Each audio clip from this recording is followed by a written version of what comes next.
Fans, how about a hand for our Lakewood Cougar marching band under the direction of Mrs. Katie Trapp, Assistant Caleb Smith, 11 drum majors Joseph McCrae, Arjal Sior, and Cameron Kinsler.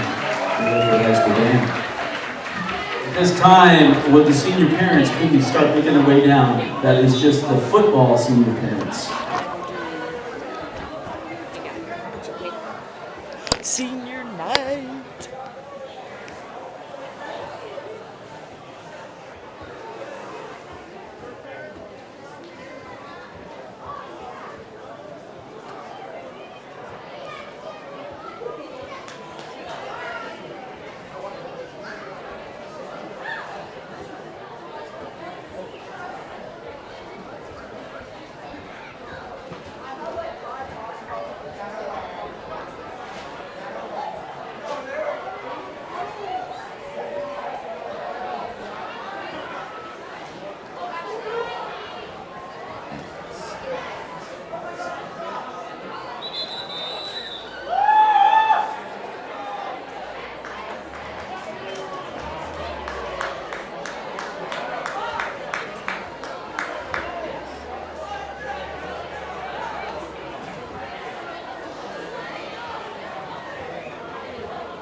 Okay, fans, at this time we would like to recognize our seniors. We're going to do band at cheer halftime in football right now. We're going to start off with our manager for football. For 2 years, it is Kylie Lampinen. She is accompanied by mom and dad Shannon and Neil, sisters Alexis, Chloe, McKenna, Alina, and brother Dwayne. Some advice she says is, even if you're not sure you should try something, just do it. Give it a try. Managing football ended up being my favorite thing, even though I wasn't sure at first, but I love it. Go Cougs. Kylie Lampman.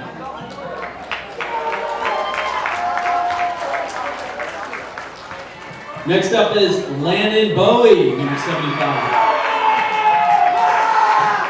Accompanied by parents Kelly and Michael Bowie. Bowie. I should have known that. Advice would be, don't take the time you get to play for granted. Go Cougs, Landon. Ooh.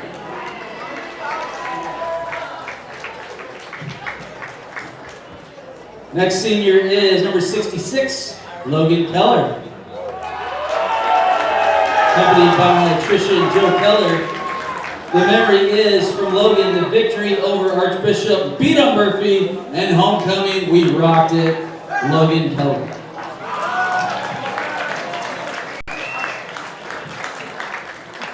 The next senior is number 68, Zachary Benton.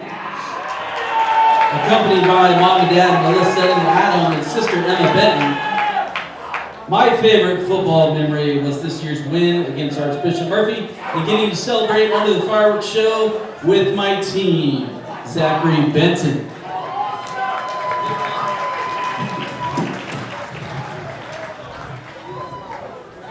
The next senior up is number 19, Benjamin Nuss.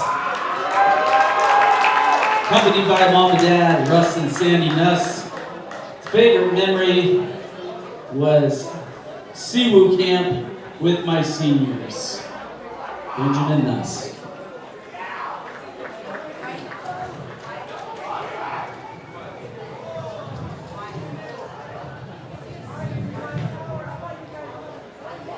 Next up is Ryan Decker, number 36, accompanied by mom Janelle, dad Mark, stepmom Tricia, younger brother Drew Decker.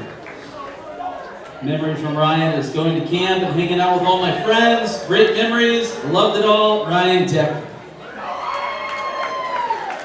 Where's my girl?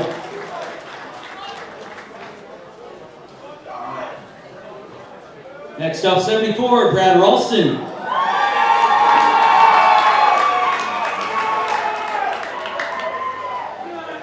Accompanied by Dad Matthew Ralston and brother Ethan Ralston and Mom Heather Ralston. Favorite memories going to Central Camp and messing with Coach Kahn late at night. Brad Ralston probably didn't win that battle either.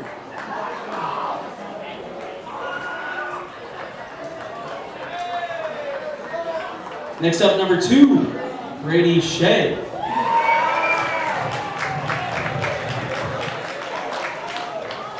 Accompanied by Mom and Dad Sandy and FJ. Favorite memory is water rafting with my friends at camp. Central Washington, and number 2, Brady Shea.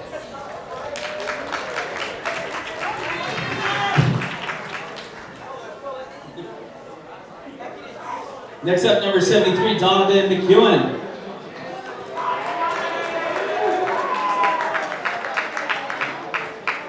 Accompanied by parents Ray and Lejette McEwen. His advice, the best advice is, I'm struggling reading this, is to create great relationships with friends, coaches, teammates, bosses, and if you're interested and committed to a sport, get in the weight room and put it on. Donovan McEwen. Next up, number 42, John Michael Legore. Accompanied by Mom and Dad Marianne and Jeff Legore. Favorite memories, sitting under the fireworks show after winning homecoming and beating Bishop. Number 42, John Michael Legore.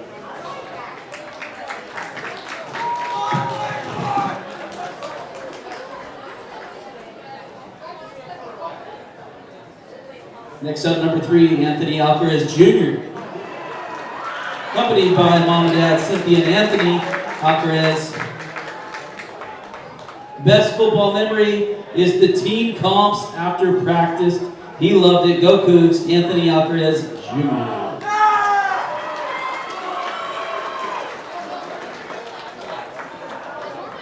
Next up is 22, Logan McClellan. Accompanied by Mom and Dad, Autumn and Nate McClellan, brothers CJ, Brendan, and Mason. Favorite memory was going to Central Camp this year and the rafting trip. Logan McClellan.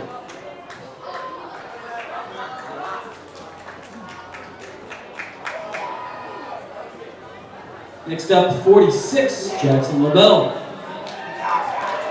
Accompanied by brother and grandpa Zeb and Steve. His favorite memory was camp at Central doors were locked because of curfew, got stuck outside and had to climb through the window. Jackson LaBelle.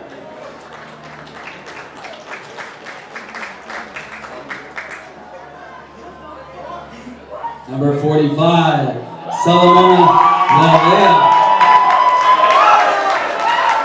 Mom Miley, sisters and brother Loika, Legend, and me Kepa. And Dad Linson. His advice, don't shy away from the battles life gives you, as they are meant to make you stronger. What great advice. Sully.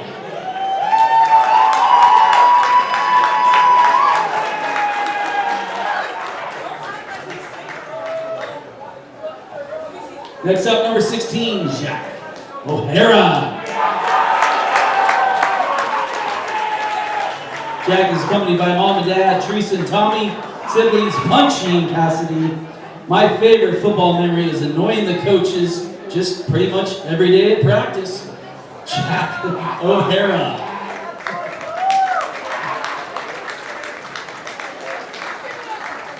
Next up is 25, Jackson Moore.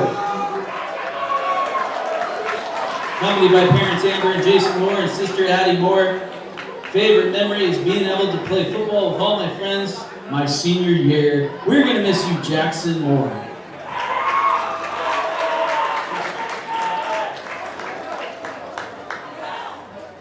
And last but not least, number 7, Brandon Bortz. Accompanied by Mom, Dad, and Travis Bortz. Mom and Dad Anna and Travis Bortz, his best memory or advice is take advantage of your opportunities because you never know when you will get another. Make a name for yourself. Go Cougs.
Well, the senior night festivities have been completed, and now we are here live streaming this game, and we will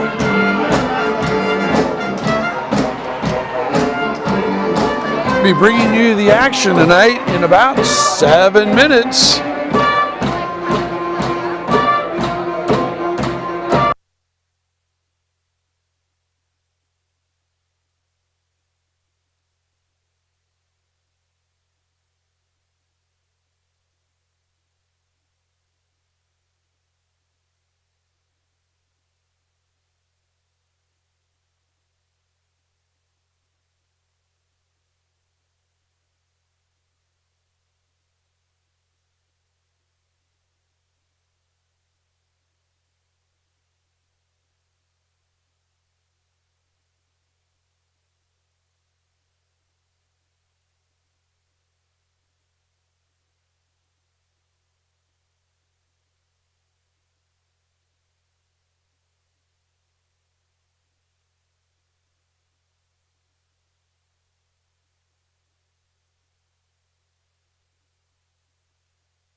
Welcome from up north, the Sehome Mariners taking on your Lakewood Cougars. We're going to have the starting lineups from Travis Borst. Your starting lineups, starting with the Sehome defense. In numerical order, number 3, Carson Neff. Number 7, Andre Watson. Number 9, Jackson Dew. Number 14, Max Mallow. Number 22, Tommy Funk. Number 23, Colby Chambers. Number 25, Kai Swanson. Number 53, Lucas Ortega. Number 54, Banning Dirks. Number 71, Nathan Isis. And number 72, Habib Bello. Your starting defense for the Sehome Mariners under the direction of head coach Mr. Kevin Beeson, his assistants Jeff Wood, Jordan Chalfont, Ben Walters, Morgan Hilly, Jack Farley, Rob Nay, Tom Beckley, and Darius Carringer, your Sehome Mariners.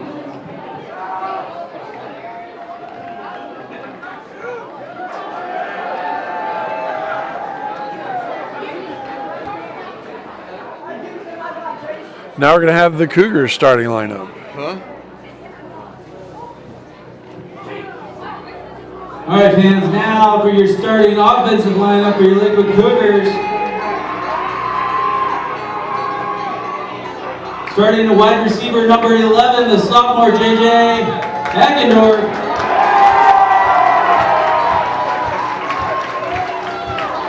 And wide receiver, the junior, number 14, Torrin Jack. The senior wide receiver, number 19, Ben Nuss. And the senior wide receiver, 22, Logan McClellan. At quarterback tonight, number 28, Nash Espy.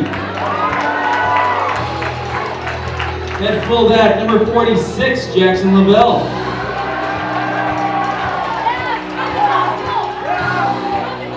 On the offensive line tonight, number 59, Jimmy Conklin. The senior O-lineman, number 68, Zachary Benton.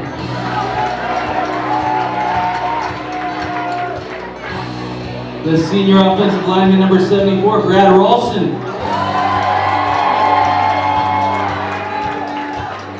And the junior offensive lineman, 78, Ethan Ralston. Last but not least, the sophomore offensive lineman, number 79, Chase Capone. Your Cougars are here under direction of head coach, Mr. Van His assistants, Mitch Robbins, Jay Kahn, Steve Morton, Russ Nuss, Travis Wise, Jay Carlson, Preston Cruz, Jared Jones, William Nelson, Jeremy Cross, and Don Taylor.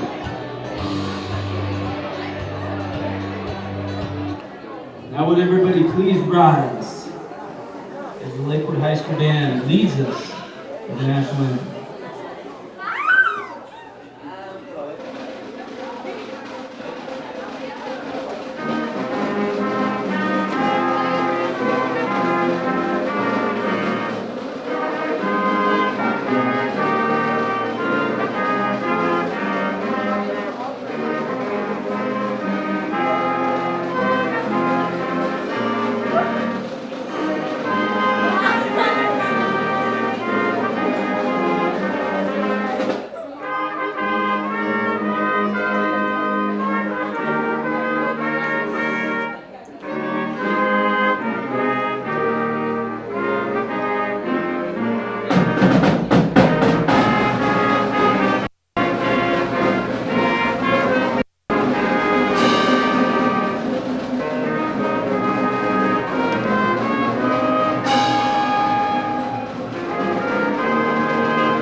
So the fight song's been played, the starting lineups have been introduced, and we've got a football game. 12 minutes on the clock. The Cougars will go back to receive with Torrin Jack, Logan McClellan, and Ben Nuss deep to receive the kickoff from the Sehome kicker. Their experience and integrity qualify them to administer the rules of the game. Tonight's fans, players, and coaches, please show them the respect they deserve. It's going to be very difficult tonight to get you the names and numbers of the Sehome players, as they are wearing, it looks like, a light gold on their white uniforms. So it's going to be hard to pick up the numbers but we'll do the best we can. So low squibber, and the ball is blown dead.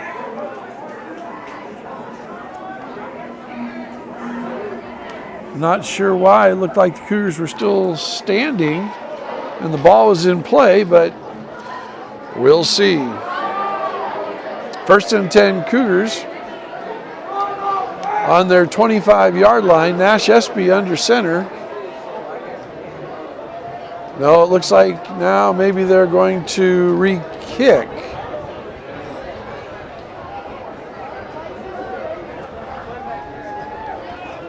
"12 minutes reset on the clock, and Sehome is back to re-kick it off." So referee blew that play dead, not sure why, but we are going to start this game again.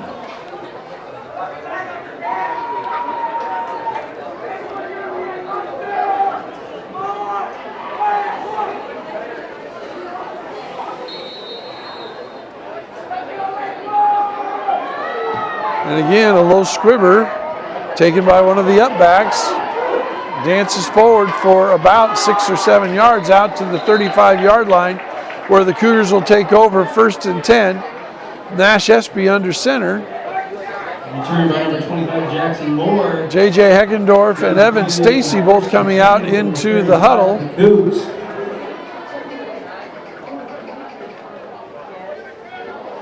Along with Torrin Jack.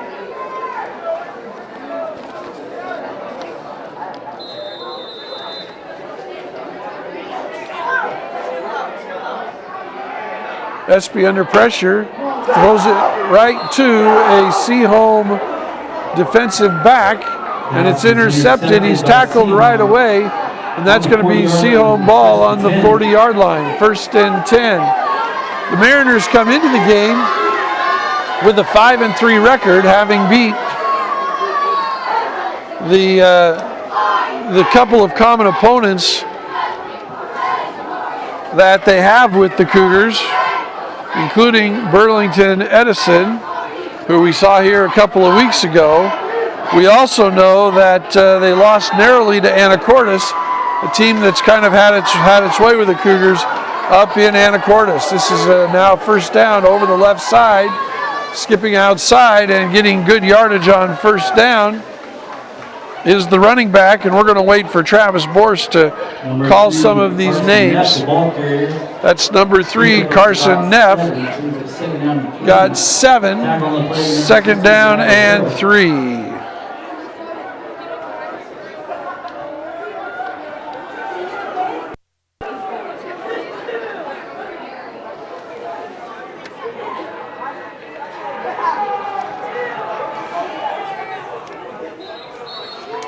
The gain given straight ahead, almost,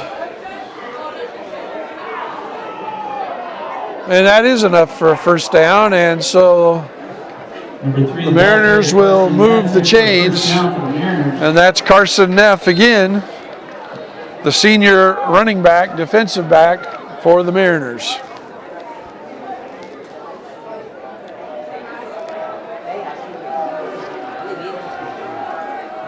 So inside now, the Cougar 30 down to the 28.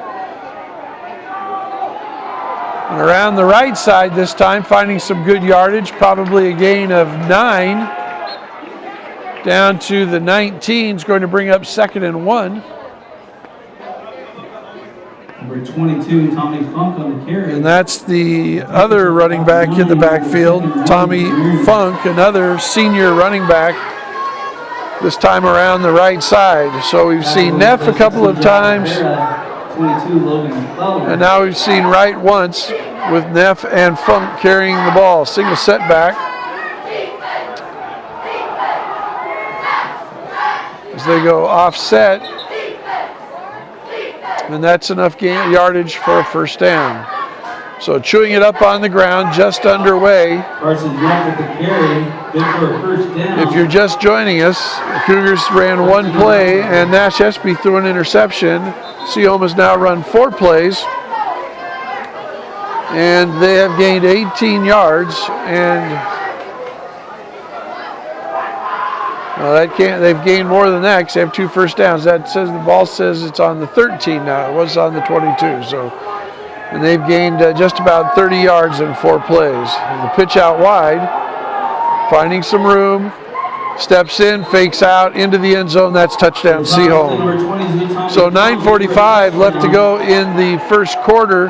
Sehome in a crisp 5-play drive, all on the ground, goes 40 yards in for the score.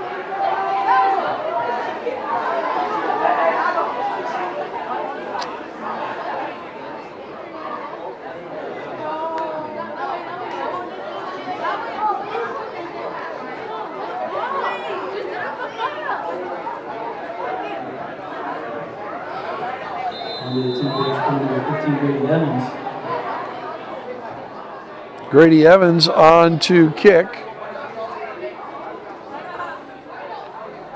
And it's up, and it's blocked. That kick is blocked by number 19, Ben Nuss. Ben Nuss in there with the block of the kick. And Sehome will kick off to the Cougars.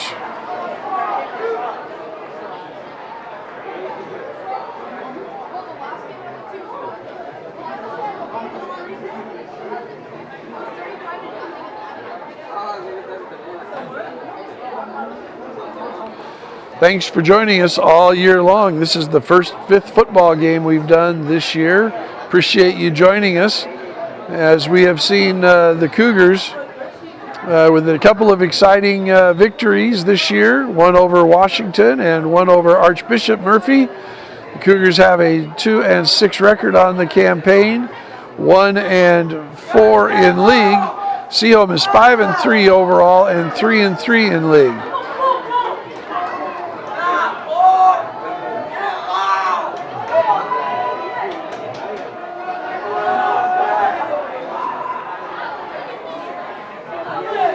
On the kickoff for Sehome, number 13, Luke Smith. Luke Smith now to kick off.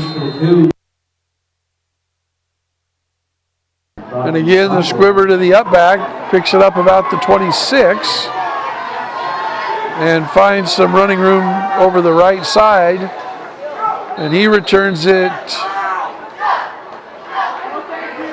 out to the Cougar 35. So 9-yard kickoff on the return. He's about the 45-yard line. First and 10 Cougars. And that's Jackson Lavelle with the kickoff return. So Cougars' second offensive possession of the game. First one lasted 1 play.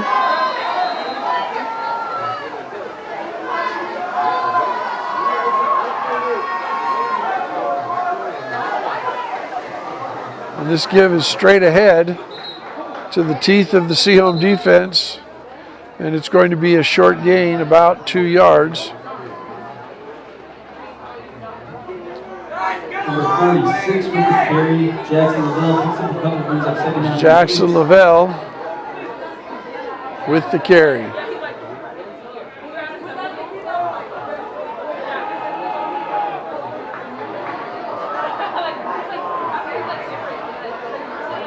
Second and 8.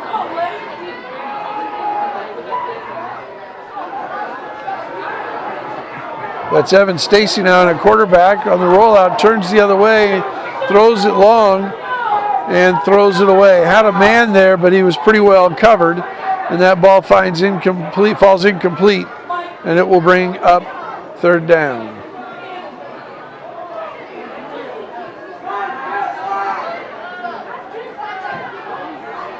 Pass is incomplete, intended for 19, Ben Nuss. Brings up third down. So Stacy under center, well, in the shotgun, no running backs now. And the Sehome players jump off sides. Let's see what the call is. He was not drawn off, so that's offsides on Sehome. We'll bring up 3rd and 3 now. Big penalty on 3rd down against the Mariners. That penalty's on Sehome, and brings up 3rd and 3. As this is a much more makeable 3rd down opportunity now, 3rd and 3. Again, no running backs. Stacy with it, throws it quickly out into the flat, and he is tackled and dropped. looks like a gain of maybe a loss of 1. And that was Jackson Lavelle on the catch. And we're going to call that no gain. So it'll bring down 4th and 3. Cougars offense staying on the field right now.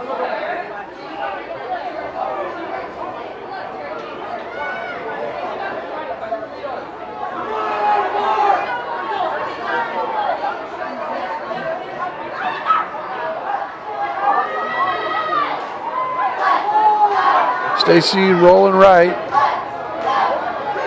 Has a man short, and it goes through his hands.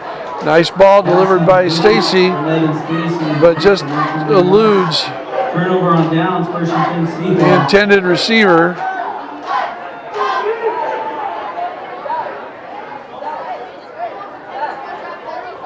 Ben Nuss. Seen Nuss make a lot of big catches.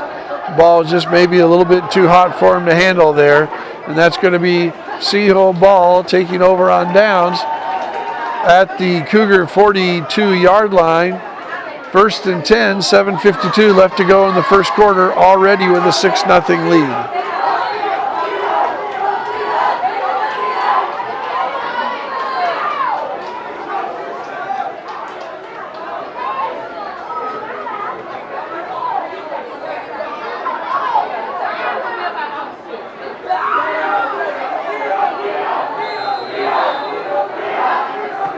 Offset formation, tailback, straight ahead give.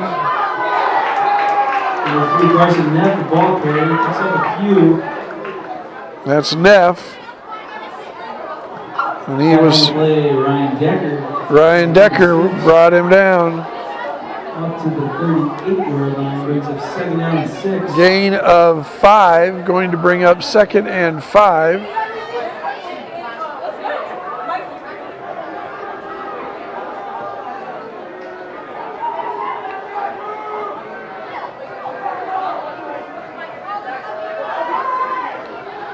This time the cross trap action around the right side.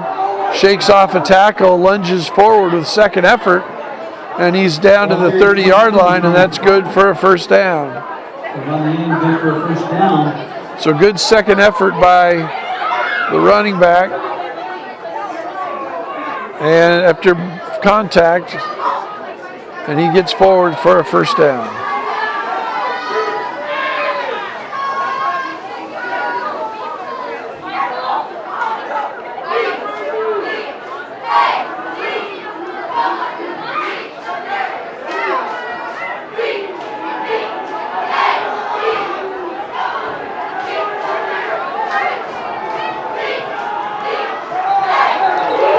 Up the middle and stopped for maybe a loss of 1 that time.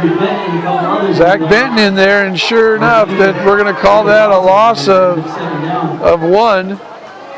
That'll bring up 2nd and 11.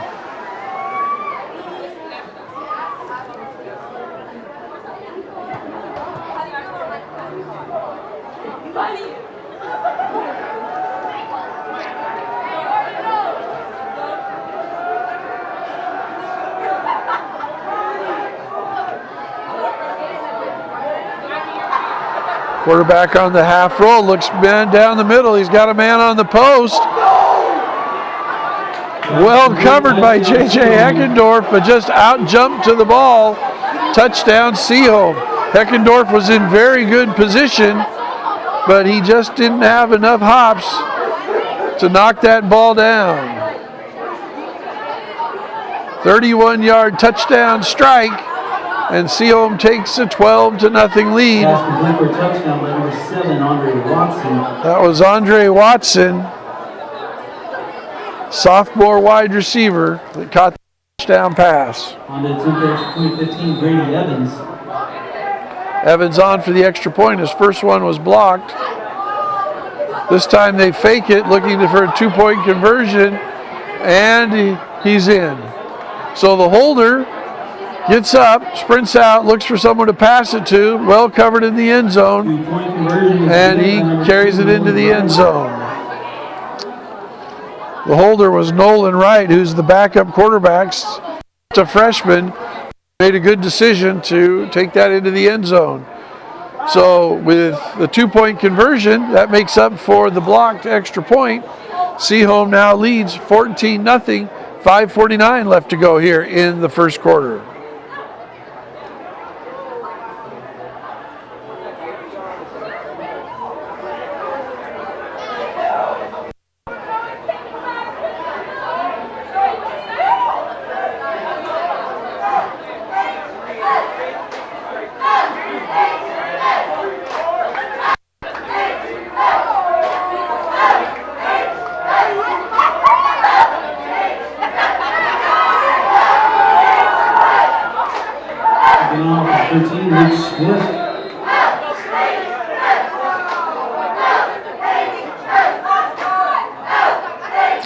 And again, the squib kick fielded by the up back.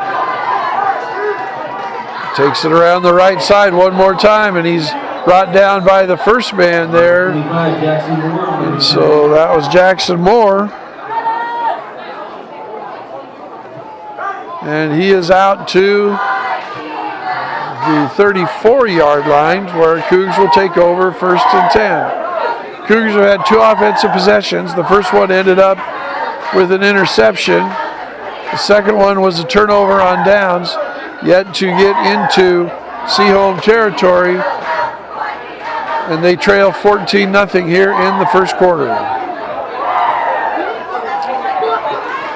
Stacy throws that tunnel screen, and it is incomplete. Logan McClellan was the intended receiver, and that will bring up 2nd and 10. Incomplete over the middle, brings up 2nd down for Cougs.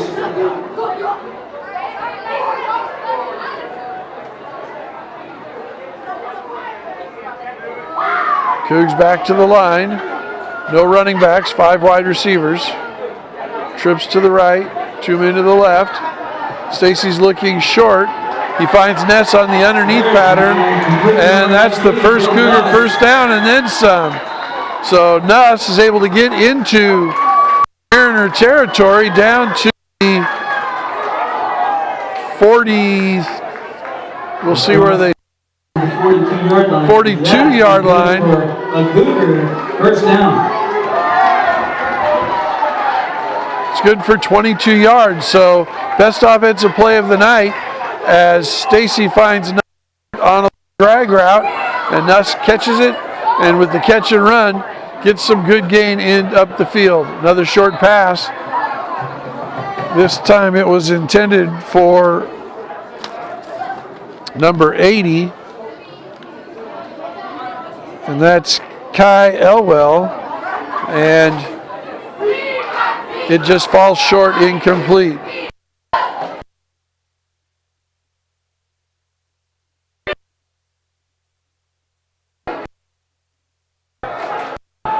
Stacy on the roll, finds Nuss again in that intermediate area, and he is gang tackled. It's good for 9 yards. And that's going to bring up 3rd.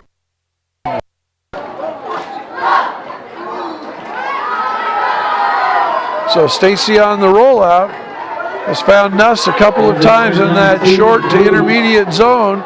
Nuss is then running after the catch, picking up yards.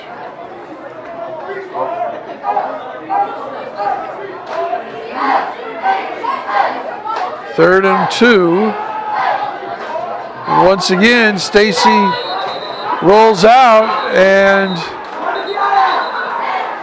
looks like Nuss was hit early. Flag on the play. We'll see what the call is.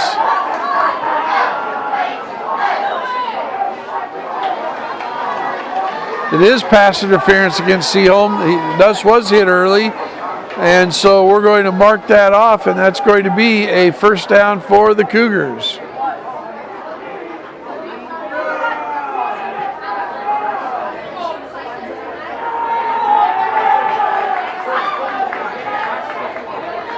So 15 yards marked off from the line of scrimmage. Now the Cougars are in the red zone at the 19-yard line. It's going to bring up 10. Good drive here by the Cougars. Up to the 19-yard line will be 1st and 10 Cougs.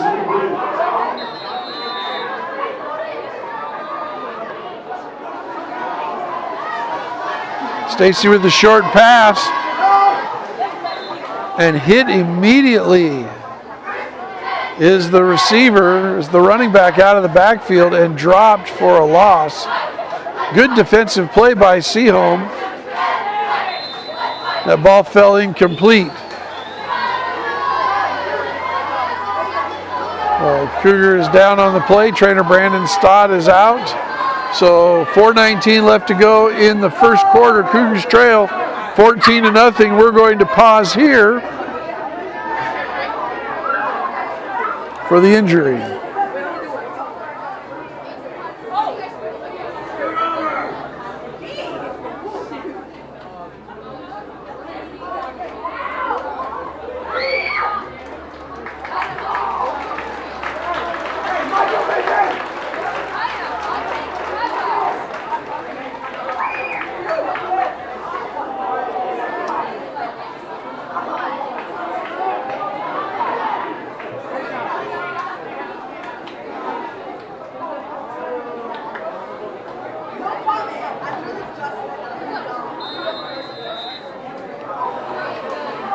So we're back, 2nd and 10. Stacy on the roll, looks to throw back.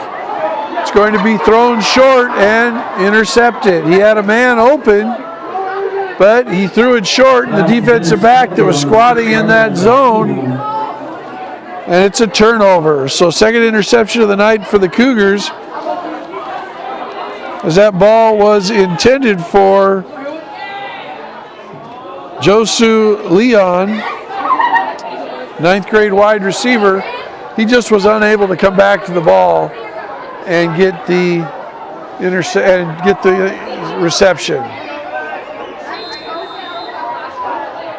1st and 10 for Sehome on their 6-yard line. It's their worst field position of the night. 4:12 left to go in the first quarter. Already with a 14-0 lead.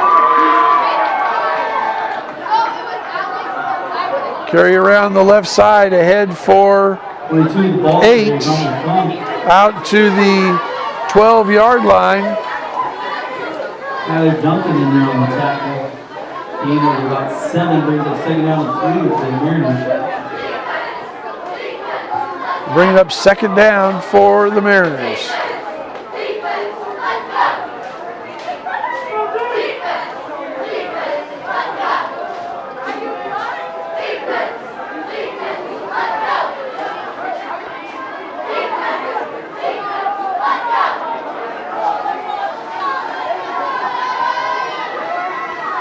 Double tight ends and a wing back with 2 running backs, and they just pound it straight up the middle at the heart of the Cougar defense. And that's a 7-yard gain out to the 20-yard line. It's good for a first down. It's going to move the chains, and Sehome will get a new set of downs. Solomona in on the tackle.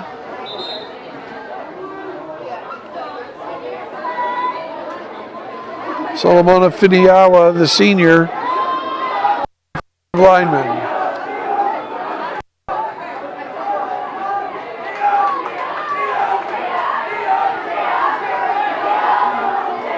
Again, tight formation. This time he looks to throw. It's good pressure by the Cougars, and he goes down, but not before he gets the pass away, and it falls incomplete over the middle.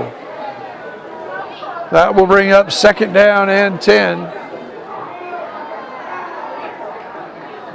Brings up 2nd and 10 for Sehome.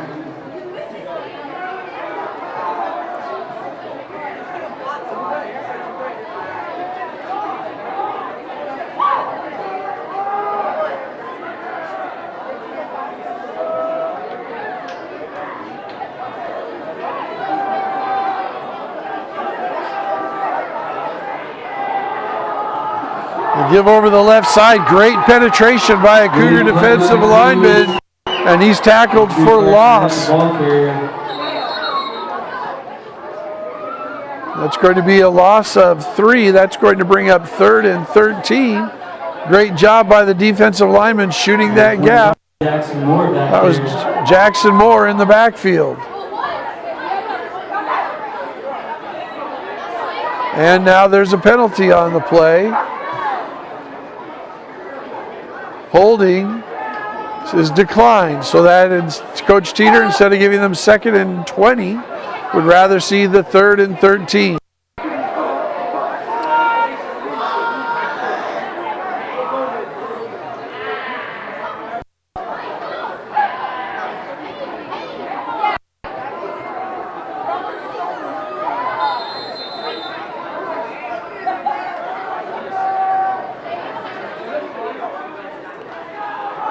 So give over the left side. Going to get some of that loss back from 3rd down, but not enough to get a 1st down.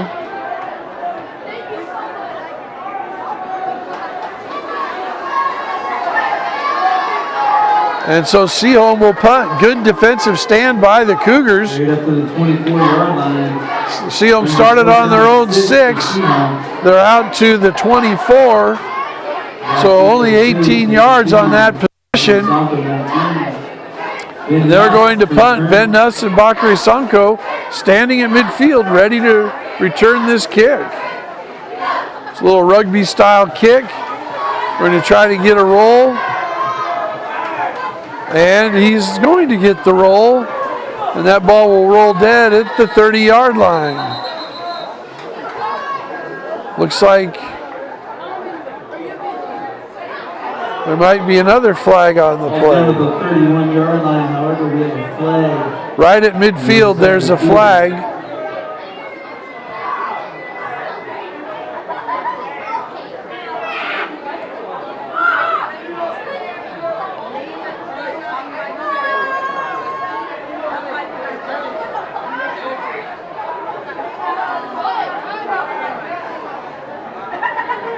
So that's looks like a sideline warning or violation against Sehome.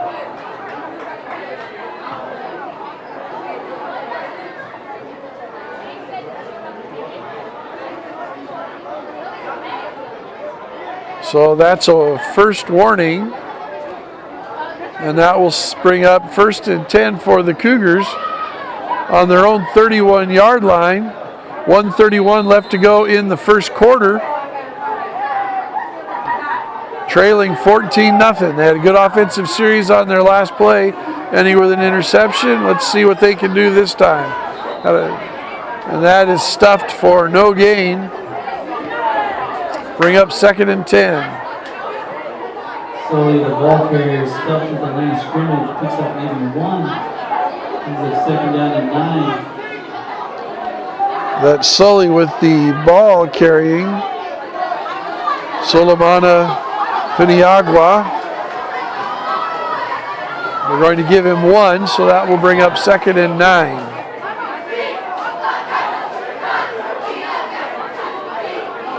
This time he fakes the carry. Stacy keeps it.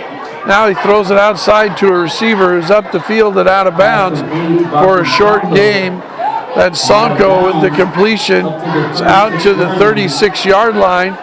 That's going to bring up 3rd and 5.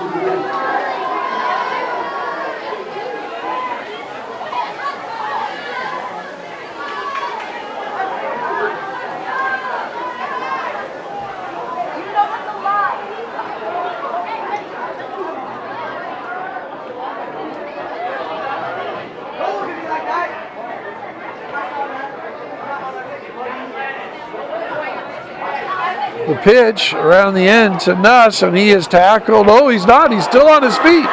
Coming back the other way now, reversing field. Picks up a block, breaks a tackle, and now he's finally dragged down on the 30-yard line.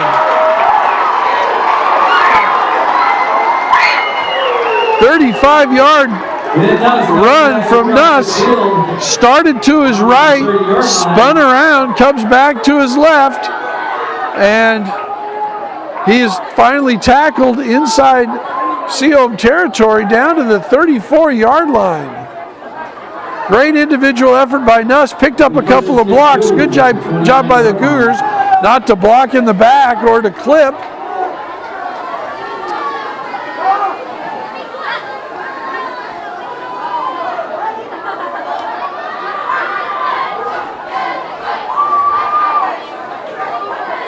First and 10. Stacy looks, now he spins out and rolls. Doesn't see anybody, tries to get upfield. He's finally out of bounds. And that's going to be a loss of 5, loss of 4. So that'll bring up 2nd and 14. And that's the end of the first quarter. Sehome leads 14-0. Cougars will have the ball on their 33-yard line, looking to go in to score and half this Sehome lead.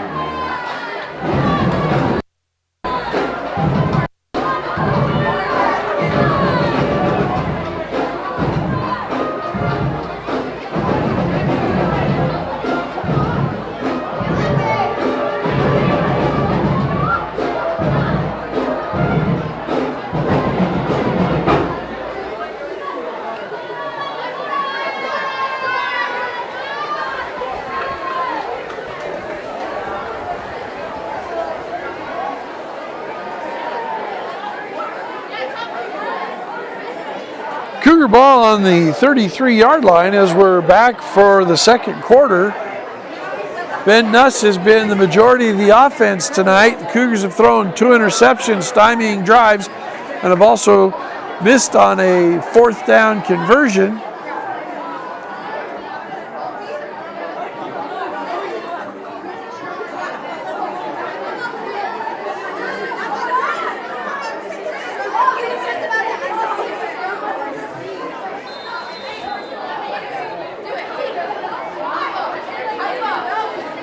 Stacy has it, going long, looking for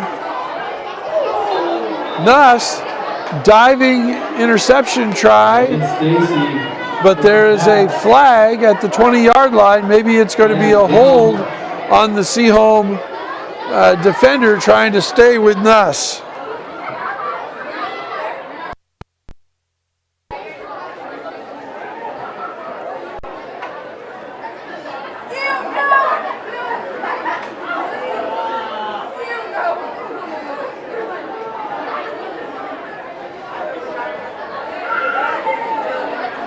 The signal is holding against Sehome. Pass was intended to number 19, Ben Nuss.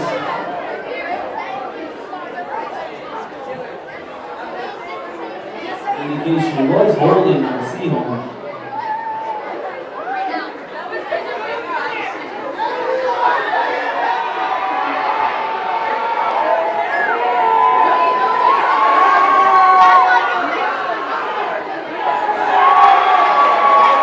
Holding against Sehome. The penalty is accepted. They're going to march up 10 yards. That's going to bring up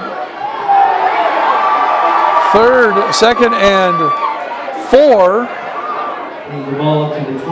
from the 23-yard line now. It will be 2nd down and 4 for Cougars.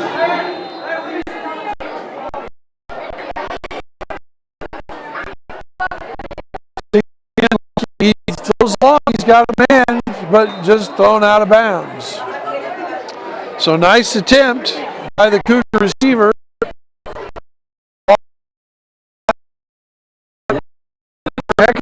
Great effort. And that wind is really blowing hard tonight. It's been a windy day all day. And that ball is, the wind is blowing now from the south.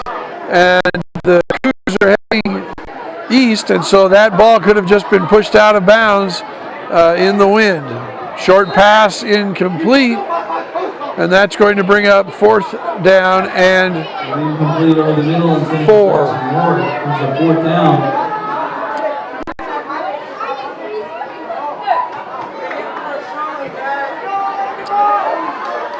You know, we didn't talk about Stacy's interception when he threw it short.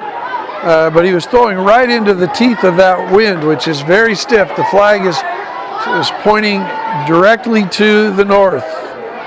And you can see all the stars and stripes. Stacy rolling, cuts back, has some room, picks up the first down and more, gets out of bounds inside the 10-yard line. So Stacy on the roll out with the scramble is able to get upfield, and it's going to be a first down and goal for the Cougars.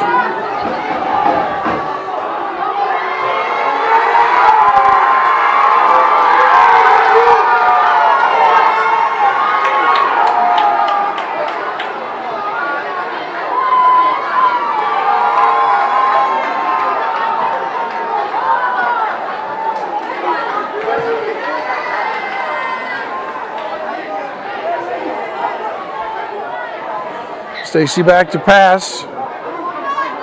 Lobs one to the back of the end zone. And it's incomplete. Couldn't get his feet down. Intended for Ben Nuss. Great diving effort. Bring up second and goal.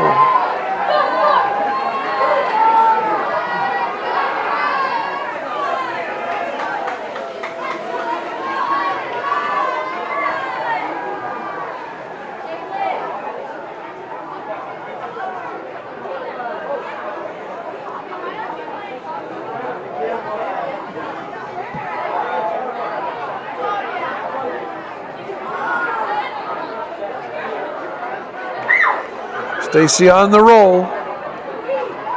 Has a man short, and it's dropped. Maybe a little high.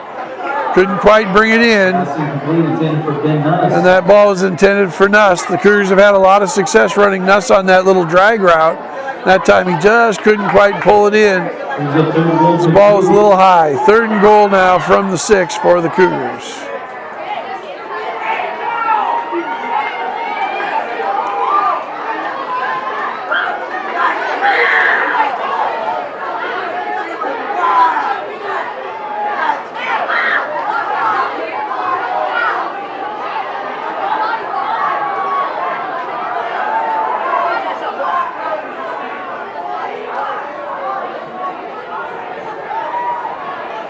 Stacy fires it to the back of the end zone. Couple of defenders, couple of receivers there. Incomplete. Ball is intended for Logan McClellan. It's going to bring up fourth down and goal for the Cougars. Field goal unit is on. That's Dylan Kirkpatrick. Out of the hold of Logan McClellan. Stiff swirling wind, but mostly going to favor Kirkpatrick on this kick. On the kick of field goal, number 1, Dylan Kirkpatrick.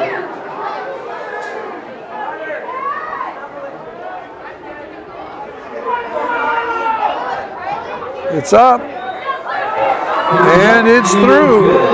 With 11 minutes left to go here in the half, Cougars are on the board as they trail 14-3. Cougars traveled north last week and only got a field goal, and that was late in the fourth quarter to stave off the shutout. So the Cougars are on the board here in the first half, and they will kick off to the Mariners. Sehome scored their first 2 possessions on short field drives, and then were forced to punt on their last possession.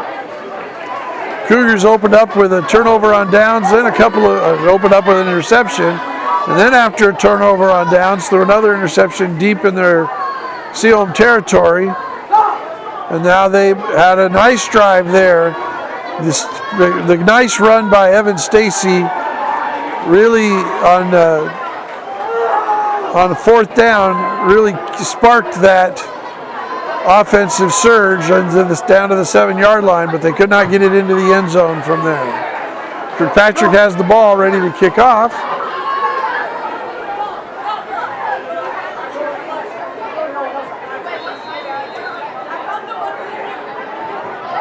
Back deep for Sehome, number 3, Carson Neff, number 7, Andre Boston. And kicking off, short onside kick by Kirkpatrick. And Cougars have it right through the legs of a Sehome player and jumped on by a Cougar. Cougars with the ball back. Great job on the special teams.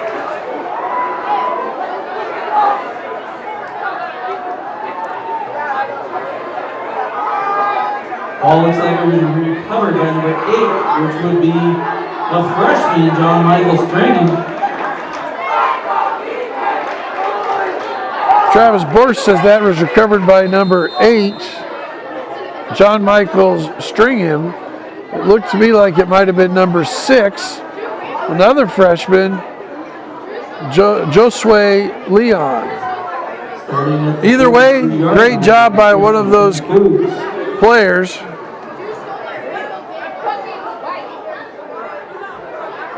As the Cougs will take over 1st and 10. Stacy on the roll again. This time he finds Ness. Pass complete down to the 29-yard line to number 18. And that's down to the 29-yard line. Good for 14 yards and a first down.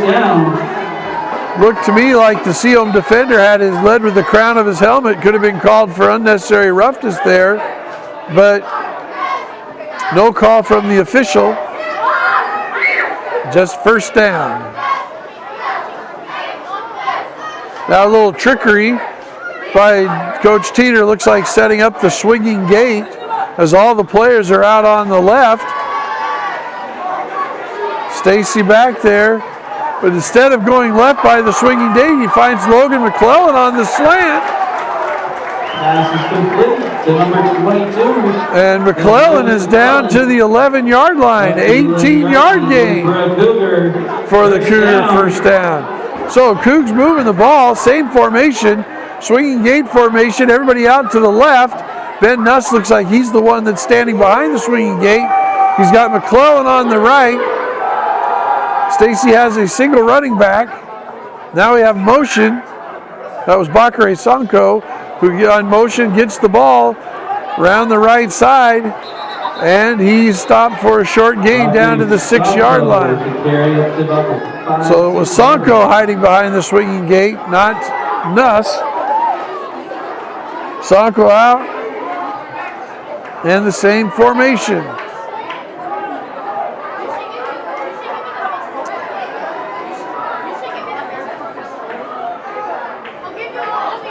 Nuss is lined up on the near side. McClellan in motion now.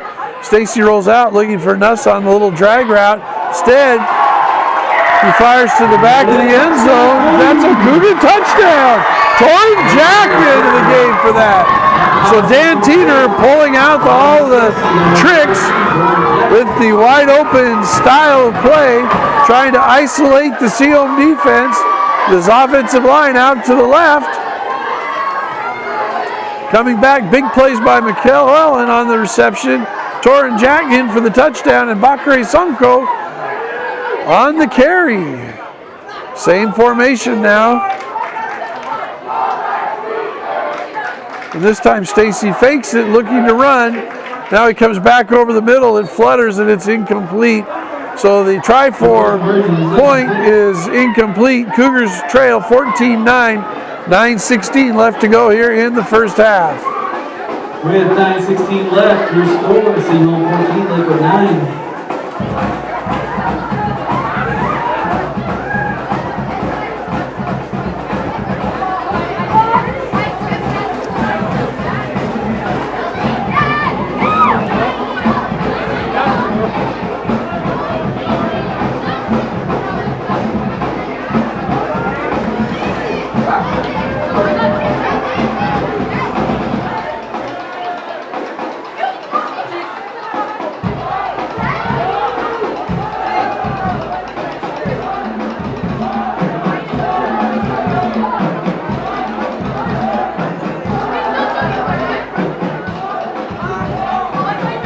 So Cougars put 9 quick points on the board without Sehome touching it because of the great onside kick by Dylan Kirkpatrick. We'll see what Coach Dan Teeter dials up this time. Back to Sehome, number 3, Carson Neff, 22, Tommy Funk, Kick off the Cougars, number 1, Dylan Patrick. Ball falls off the tee. He's going to re-tee it up. Again, stiff wind blowing.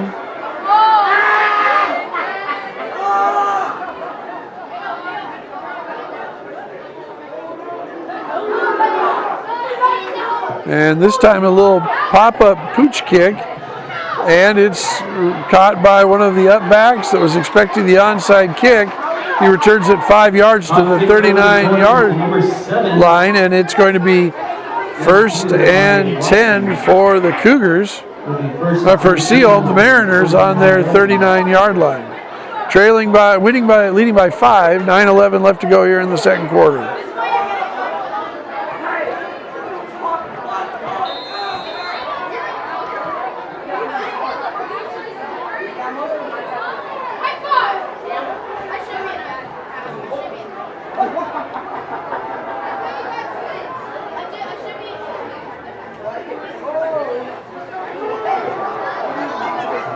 Give over the right side and good for 5 yards out to the 44.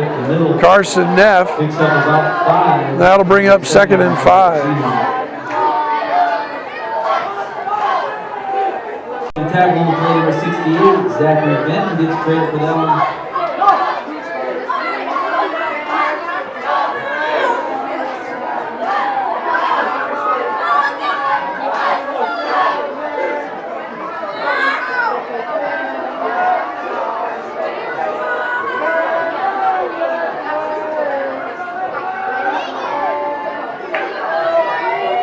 This is now around the left side. He's got a hold, made a man miss, and he's ahead for a 1st down to the Cougar 36-yard line. Tommy Funk. Cross midfield to the 36-yard line. That's good for almost 20 yards. Number 68, Zachary 1st down for the Mariners.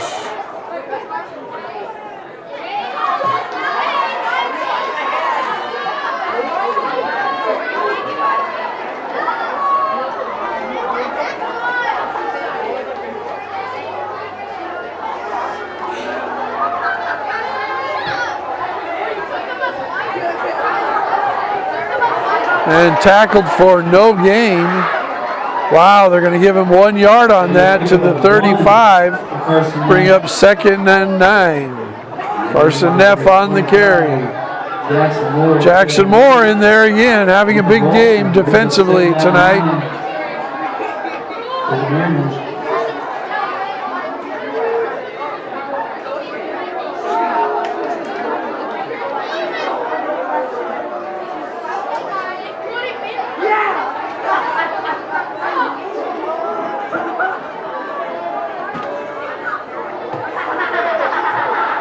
Quarterback back to pass, and that ball is deflected and incomplete. Pass is batted down, incomplete.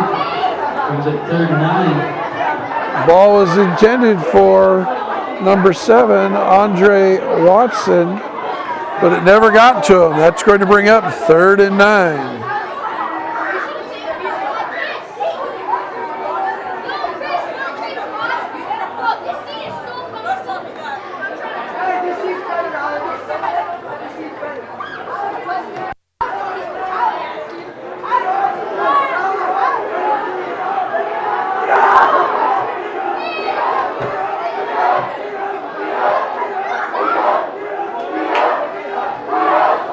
Give him the jet sweep around the corner. Cuts up field. Nice tackle on the outside by number 16, Jack O'Hara. And we'll see where they spot him. I think this is a very generous spot. It looks like they're giving him enough for the 1st down. It's short, brings up 4th Nope, down. it's going to be just short. So 4th and inches for the Mariners. And they just push ahead, and that is enough yardage for a 1st down. Good for a 1st So down. quarterback keeper 19-yard line. into the 19-yard line, so a gain of around 5. First down. Clock running, 6:30 left to go in the first half. Sehome on the move.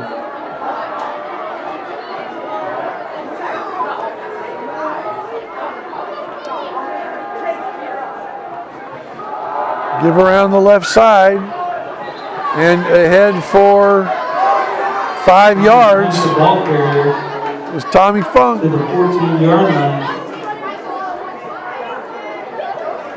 Tackled by 19 Ben Nuss. Bring up 2nd and 5. Ben Nuss on the tackle.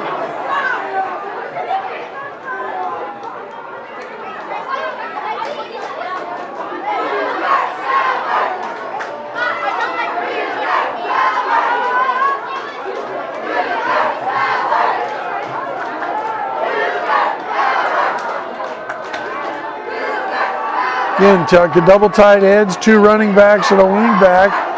It's given around the right side. Gain of about 1. Bring up 3rd and 4. Ryan Decker on the tackle. Brings up 3rd down. We're in 4-down territory for the Mariners. We've already seen them go for it once on 4th down, although it was 4th and inches.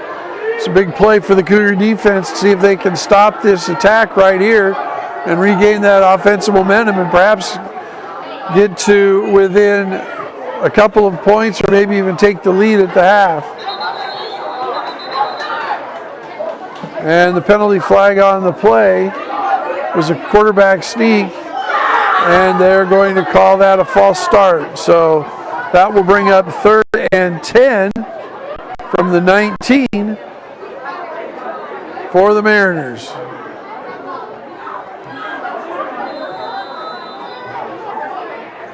All-Star backs him up. It'll be 3rd and 10. Mariners.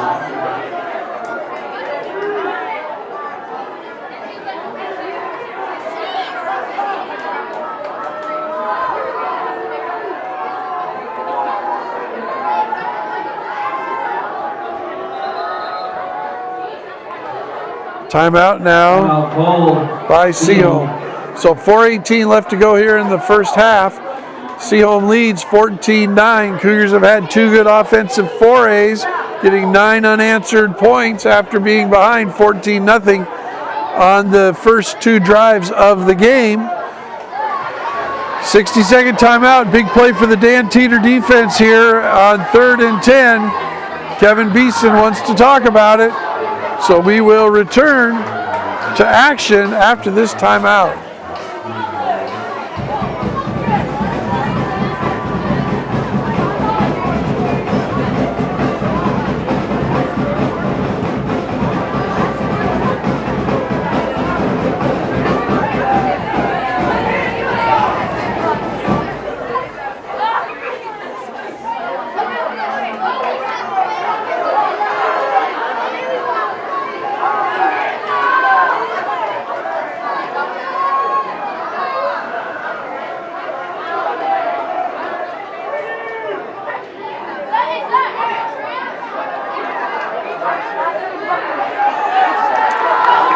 .418 to go here in the half. 3rd and 10 for the Mariners. Big play here.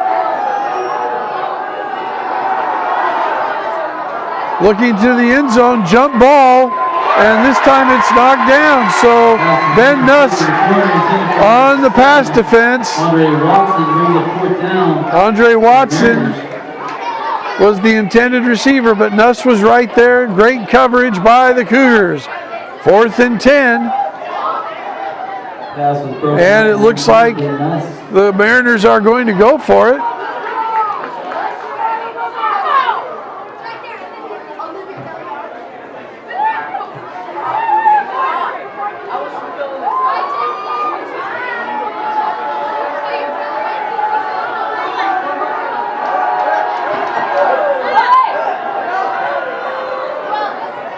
Looked like a wide receiver got a running start. And he's the one that made the reception, and the clock is running because, I don't know why the clock is running, because that should be short of the first down from where he's spotting it. Must be saying clock running because He didn't go out of bounds, but he's going to be short of the first down. It's going to be Cougar ball on their own 11-yard line. So 3:59 left to go. Turnover on downs. Cougar offense scored 9 straight points. Let's see if they can get some more here in the last 4 minutes of the first half.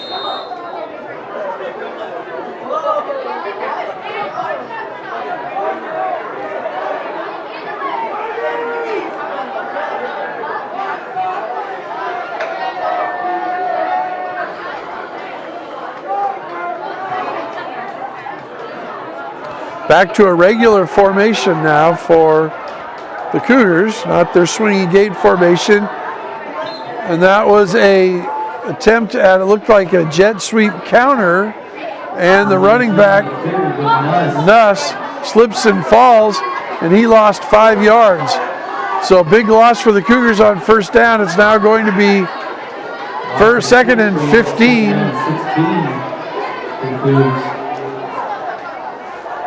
Clock running now, 3:30 to go in the half.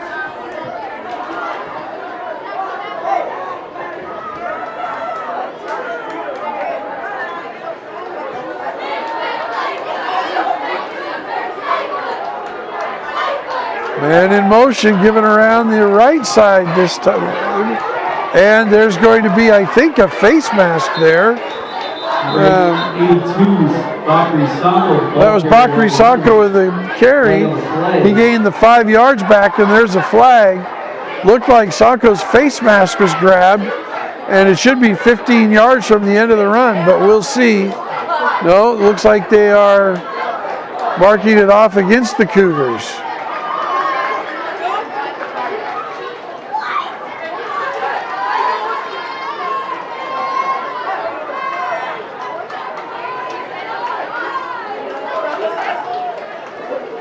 So that's holding against the Cougars. Indications holding on the Cougs. Penalties declined. Penalties declined, which would bring up third.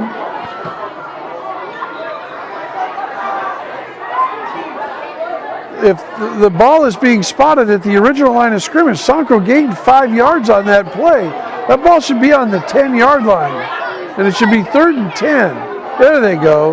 Now they're moving the football. All right.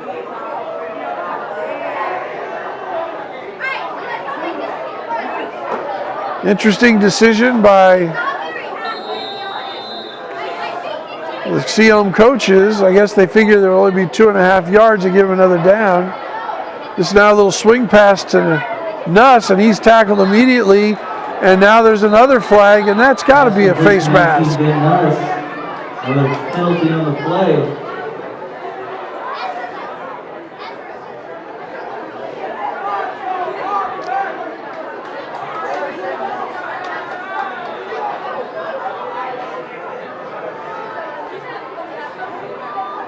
And that is personal foul face mask. That's a 15-yard penalty from the spot of the foul.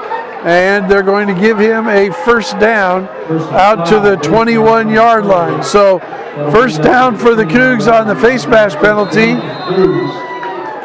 And the reason why I guess that the coach decided to decline the penalty, he figured that 3rd and 10, they would have only gotten about 2.5-yard loss on the holding penalty because it would have been half the distance to the goal.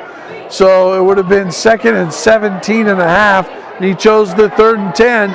It was the right decision because they did stop the Cougars on that play for a loss, but they tackled with a face mask. That gave them the first down. So Stacy throwing into the little slant crossing route to Logan Gilbert, ball off his hands, and it's incomplete. That'll bring up 2nd and 10 for the on the incomplete pass.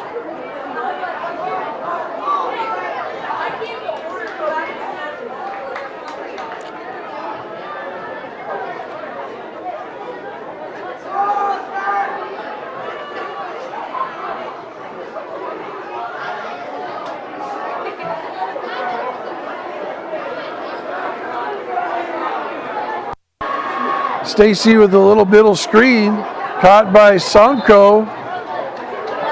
And that's good, but for a loss of 4, so that's a loss of 3. It's going to bring up 3rd and 13 for the Cougars.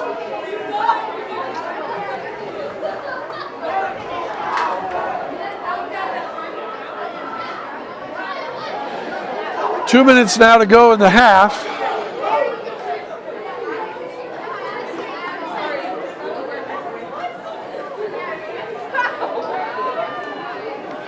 Tight formation for the Cougs. Stacy on the roll, gives it back across to the running back, makes a man miss, heads up field, but he's going to be stopped short of the first down. He's going to gain 7 yards, and he's out to the 27-yard line. That was Jack O'Hara on the carry. Sehome calls timeout with 1:35 to go in the half.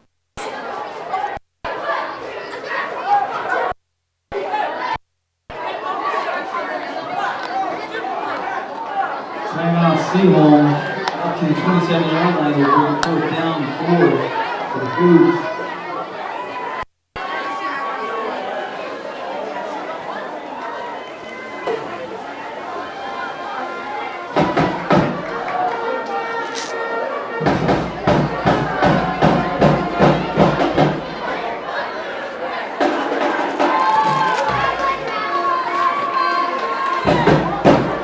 Coach Kevin Beeson looking to maintain as much of the clock as possible for him to run on offense.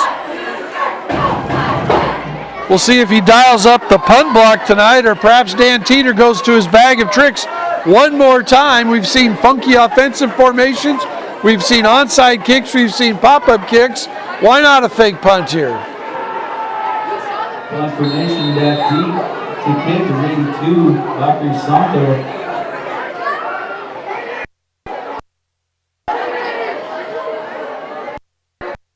Evan Stacy is the up man, so we could have had a short snap there, but Sonko does kick it away. A nice high hanging boot. It's going to land and take a Cougar bounce and going to be down on the 35-yard line. So 1:26 to go in the half. Down to the 35-yard line. And now, with 1:26 left, it'll be 1st and 10. Mariner football. Just a reminder. looking to see if there's a flag on the play. Will be next at halftime. Parents can start making their ways down to the And there is a flag holding on Sehome. So that's going to push them back another 10 yards, back from their 35 to their 25.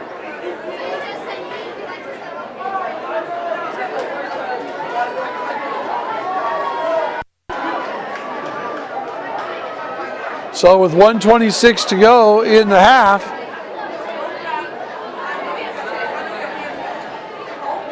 Sehome will have it. We'll see if they open up the offense or if they just try to grind one out and try to get a big play break.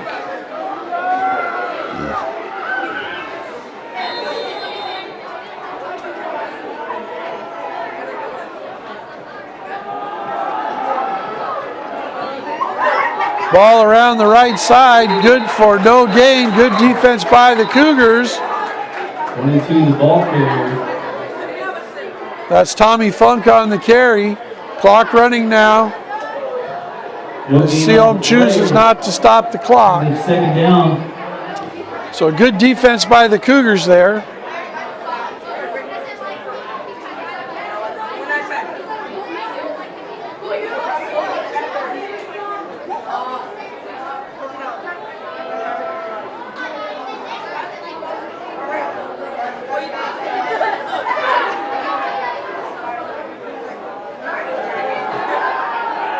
Looking long down the sidelines, Logan McClellan there. And we're going to have a couple of flags, and it looks like that's going to be pass interference. McClellan had his hands on the receiver. I'm not sure that ball was catchable. It was well underthrown. And that's what Coach Dan Teeter is saying right now. How can that be? He's got his arms outstretched in the what the heck pose that we often see.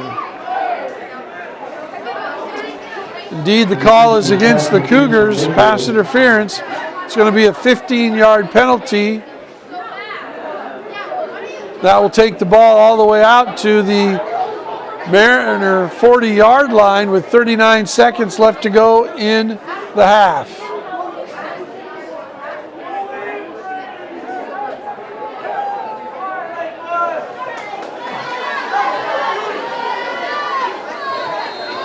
Brings it up to the 40-yard line, 1st and 10, Mariners.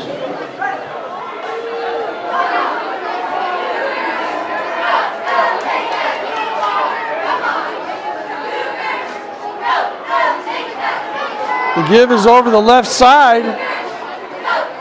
Good for about 8 yards, and Sehome will now call their final timeout of the half. Tommy Funk just had his tripped up. Timeout Sehome. We'll bring up 2nd and 2. 33 seconds to go in the half. Good. On the tackle.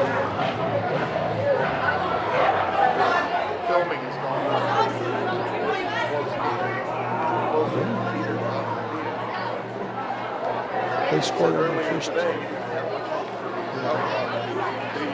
So. I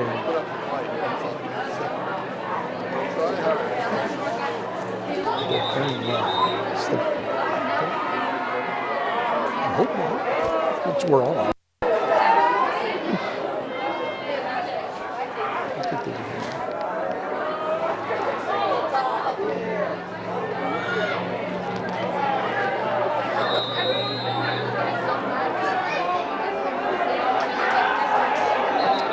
And the Sehome wide receiver got an early start. We've seen that before. They didn't call it, but that's going to be. So that's going to bring up 2nd and 7, as that false start penalty cost them 5 yards.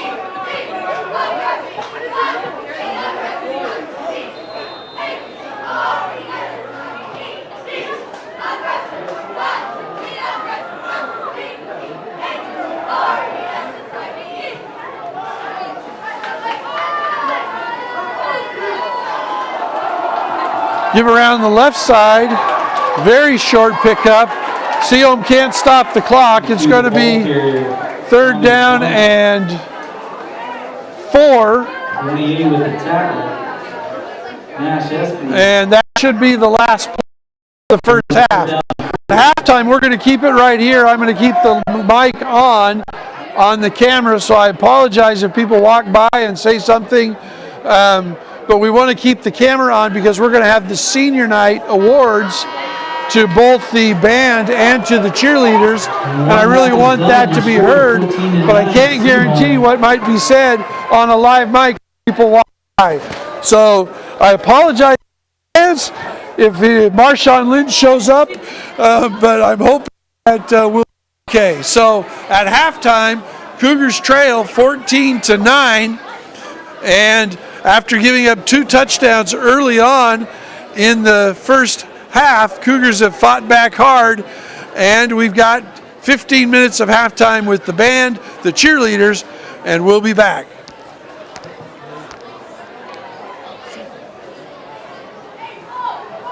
All right, bands, it's time to honor band and cheer our seniors for tonight. Starting with band, we've got 9 of them. Lots to read, so here we go. First up is Helena Alvarado. Helena plays flute and has been in the Lakewood High School music family all 4 years. She's joined tonight by her mom, Jenny. Favorite memory is the power going out during Husky Band Day, destroying Helena B in arm wrestling. Helena is going to miss playing pep during the football and basketball games. Helena Alvarado. Next up is Helena Burrows. Helena plays the flute and has been in the high school band Family all 4 years as well. Helena is joined tonight by her parents Brandon and Connie, her brother Warren, and her aunt Juanita. Helena's favorite memory is getting evacuated at Husky Band Day freshman year and having an arm wrestling competition with the entire band, especially when her brother bet on her and she lost intentionally. Helena Burrows.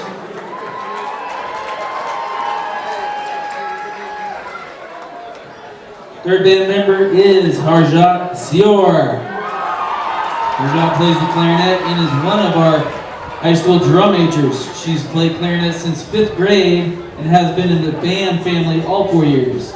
She's joined tonight by her parents, Karen, Manga, and brother, Von Raj. Harjot's favorite memory is being terrified on the Disneyland Ferris wheel her freshman year, but still having fun because she was with her friends. She's going to be able to spend time with the amazing band family is what she's going to miss most, and having so much fun together. Harjot Sior.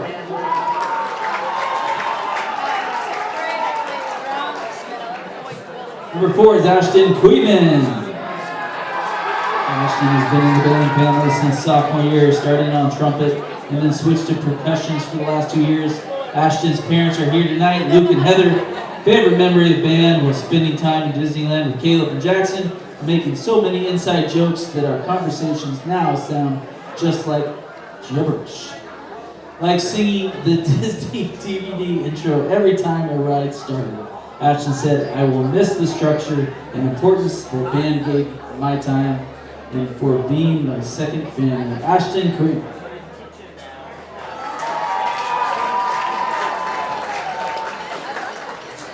Fifth band member is Abby Lewis. Abby plays the flute and has been in the Lakewood High School band family all 4 years. Tonight is joined by her mom, Carrie, and her dad, Rick, sister, Harris. Favorite memory of band is going to Disneyland with her band friends and getting to meet Woody and Loki. What she'll miss most about the band is going to the games and playing music with all her friends. Abby Lewis. Sixth band member is Carissa Murray. Carissa has played trumpet for 8 years and has been in the Lakewood High School band family all 4 years. She is joined tonight by her parents Chris and Carol, her sisters Quinn, and Grandma Lois. Her favorite memory was in Disneyland her junior year, wandering around with Helena and Disney mom's Ryder, Coach Crown. They went on so many rides and bought too much food. They also named their cotton candy Dwayne and then ate him. Carissa is going to miss the positive environment and endless jokes, and she's also going to miss the family bond that she's grown with everyone in the band. Carissa Murray. Our 7th band senior is Riley Allitt. Riley has been in the Lakewood High School band all 4 years and played clarinet for 8 years. Favorite memories are going to Disneyland and traveling with the band. She's going to miss football and basketball games and traveling. Riley would like to thank her mom and dad, Tanya and Nathan, for all their support. Riley Holland.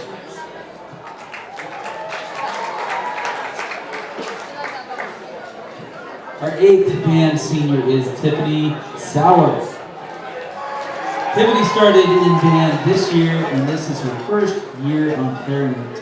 She's joined tonight by her mom and stepdad, Amparo and Rennie.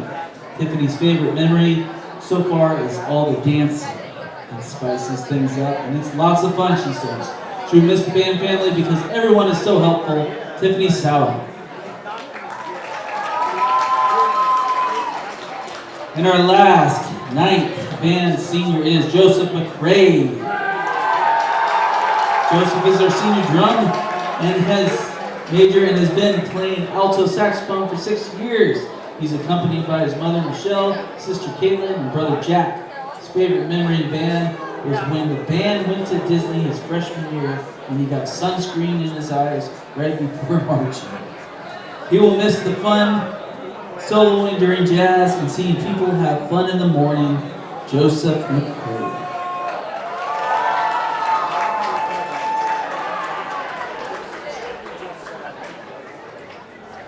Great job. That's our 9 senior band members. The band is awesome out there. I really enjoy hearing them at all the events. They make the atmosphere great at the games. Thank you for rocking, band. Great job. Good luck to you seniors.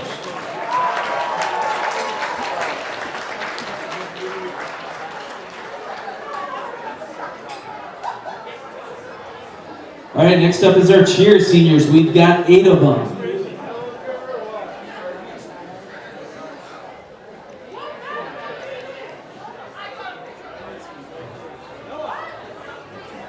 Our first cheer senior is Patience Seeley.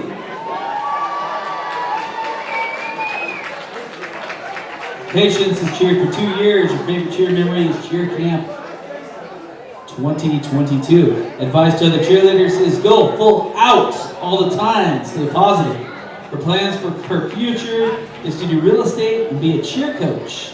She is planning on cheering in college. She's unsure where that will be. Patience Seeley.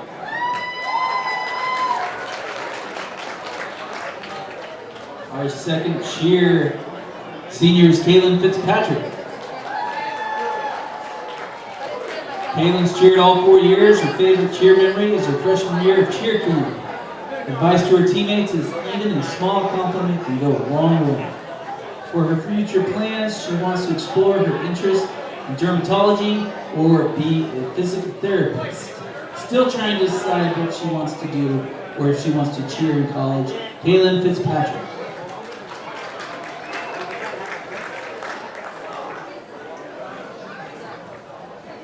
Our third cheer senior is Carissa Murray. Carissa has cheered for 3 years. Her favorite memory is Jade and I sleeping in the same twin bed at camp, even though we have 2 different beds. Advice to her teammates is cherish every moment with your team and find the fun in everything. Her plans for her future are going to college at GCU and getting to experience new things. Lobes up. Carissa Murray.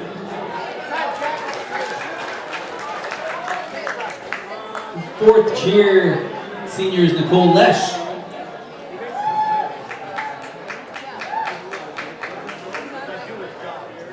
Nicole is in her 4th year of cheering. Her favorite cheer memory is riding electric scooters in the streets of Dallas with my team and when we went to nationals. Advice she'd give to her fellow teammates, time goes by quickly. So be in the moment and always cheer like a cheerleader. Her plans for the future after high school is to go to GCU and become a physical therapist. Nicole Lesh.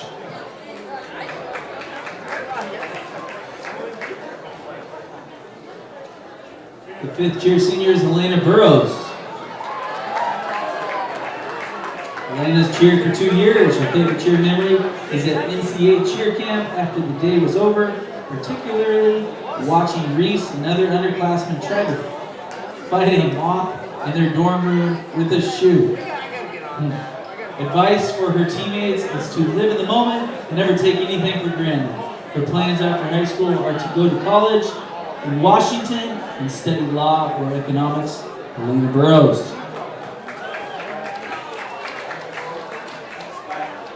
The 6th cheer senior is Riley Hatch.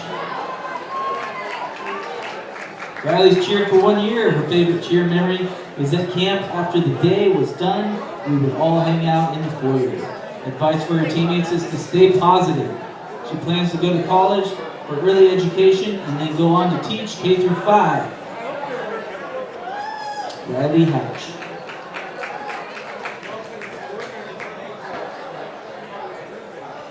The 7th cheer senior is Emma Kramer. This is Emma's 3rd year on the cheer team. Her favorite cheer memory will always be the moment we finished performing at state. There were so many happy tears and hugs. We were all so proud of each other. Some advice she'd want to give to her teammates is to never waste time worrying about what you can't control. Focus on what you can, your attitude and effort you give. After high school, she plans to enjoy exploring many options, as many as she can. Emma Kramer.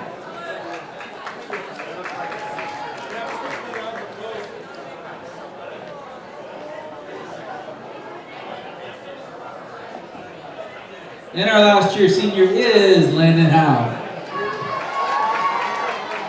Landon House cheered for 3 years. His favorite cheer memory is cheering at state and the excitement of the crowd. If he had to give advice to his teammates, he'd say, work hard. Hard work goes a long way, and what you put in is what you get out. After high school, he plans to go to a 4-year university. Landon plans to cheer in college. Landon Howe.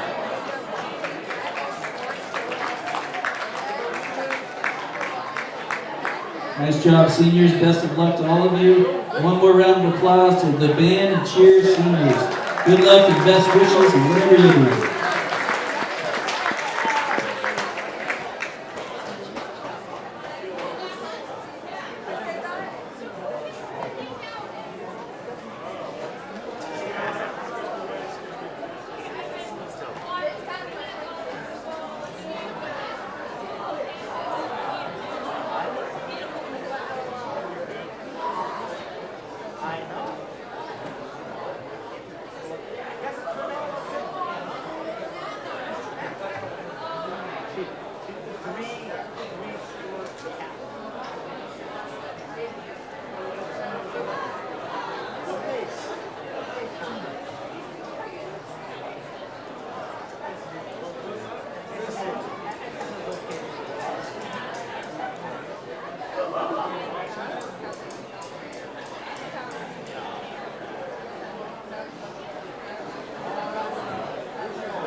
All right, the halftime festivities are over. There's 12 minutes on the clock. The teams are back out of the locker room. We're going to have the second half run here with the Cougars trailing 14-9.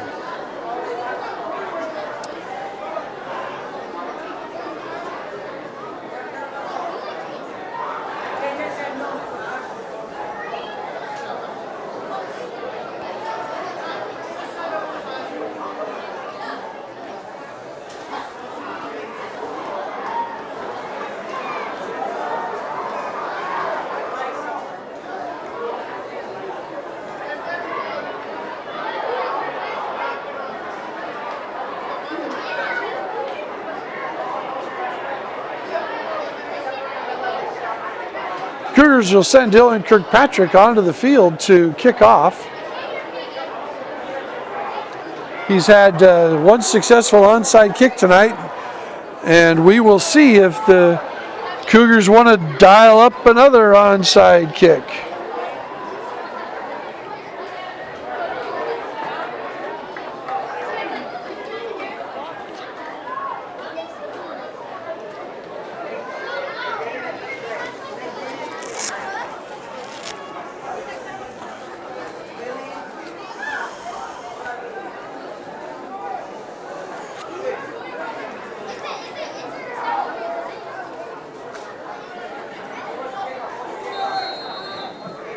Kicking out for the Cougars, number 1, Dylan Kirkpatrick.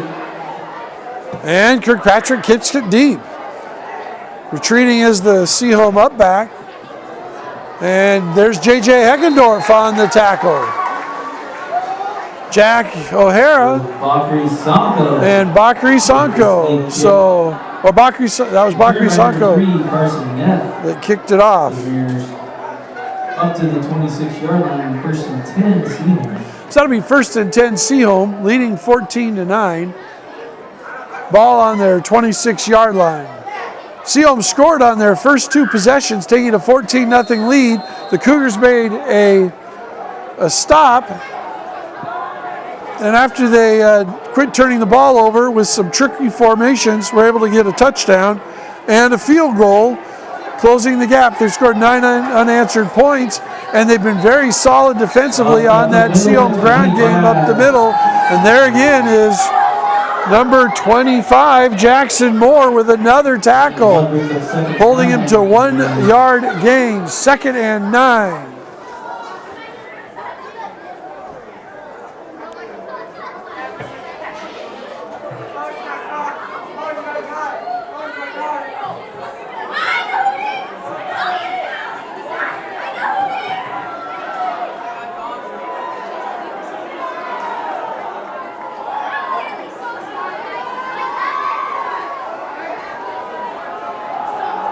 Give around the right side, finding some running room, and spinning ahead out to almost the 40-yard line. Going to spot it at the 39. That's good for 13 yards and a first down.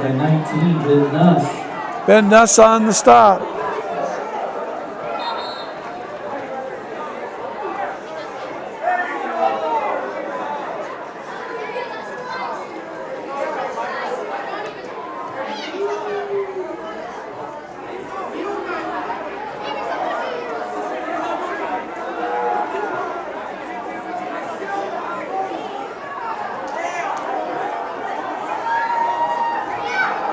Give straight ahead one more time into the middle of the line.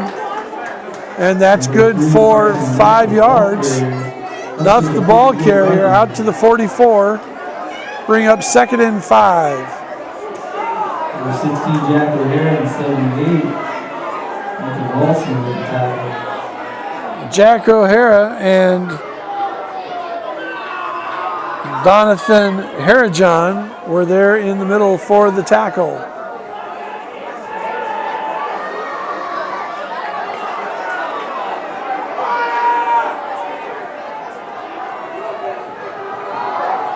Again, the give straight ahead, fighting for yards, and out to, looks like midfield, they're going to spot it, which is good enough for a first down. Into the ball carrier, Tommy Funk. Tommy Funk with that hard run inside.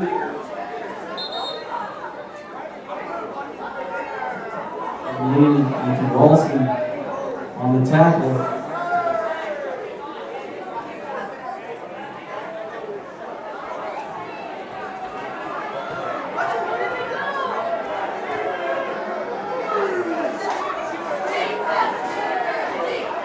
He gives straight ahead one more time. Fumble recovered by the Cougars.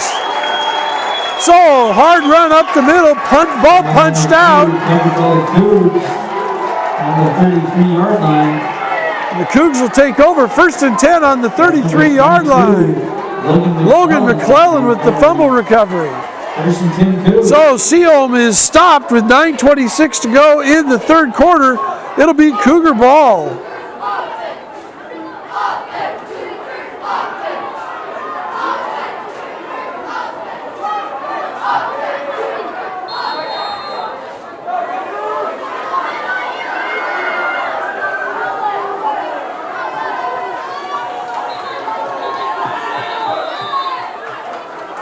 Timeout Cougars.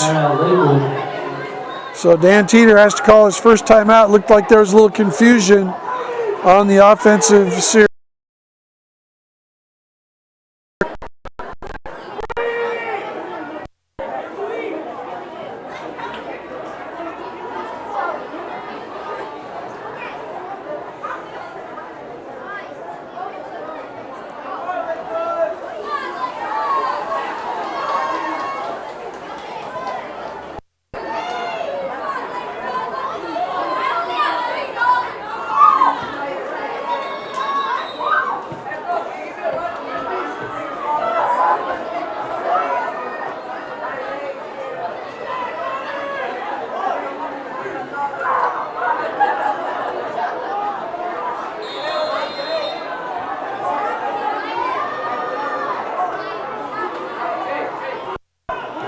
Stacy with the throw to Sunko, and he catches it and he heads up the field. It's enough for a first down, but there's a flag on the play.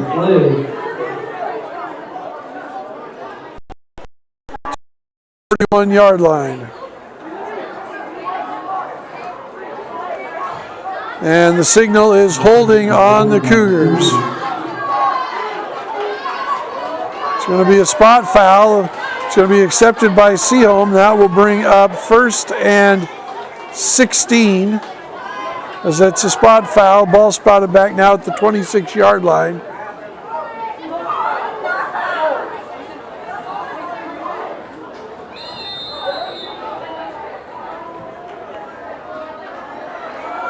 So 2nd and 17 on the after the holding penalty. Stacy with the rolling out. Looking long, has a man out there, but it's just overthrown again to the boundary, and the wind is still blowing in that direction, and he just overthrows Sonko. Not sure if the wind messed with that one or not.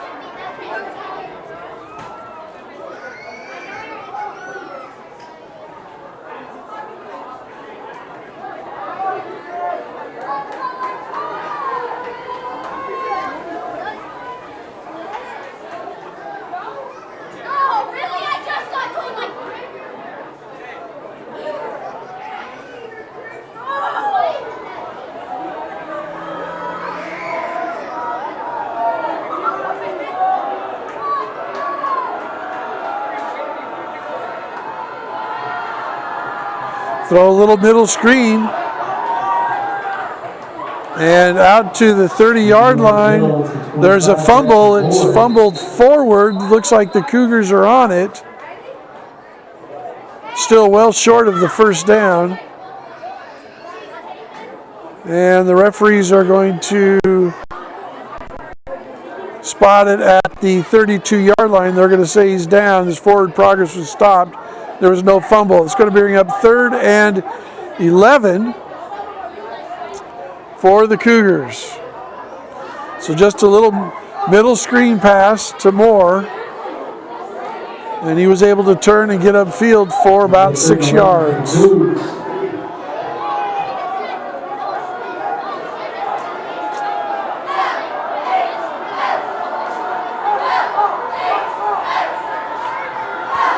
Stacy looking long, has a man out there, but the route is undercut. The ball is underthrown, intercepted by Sehome. And now on the return, great play by J.J. Heckendorf. No, not J.J. Heckendorf. Number 14, that's Torrin Jack, who fought off a block and was able to make the tackle. So third interception of the night for the Cougars. 7:49 to go in the third quarter. Sehome leading 14-9, and they have the ball at their own 43-yard line. 1st and 10. Logan McClellan looked like he had his man beat. The ball was just underthrown. The defender undercut the route and was able to be picked off. Again, Stacy's throwing into the wind that time as the wind is swirling here at Dick Cardinal Stadium, and I don't know if that had something to do with that ball being underthrown.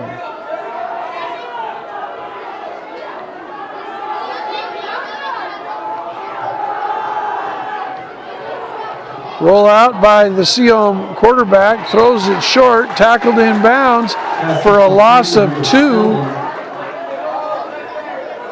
That's Andre Watson, but that's a loss of 1. Andre Watson has the reception for a loss of 1. Officially where they spot it. 2nd and 11.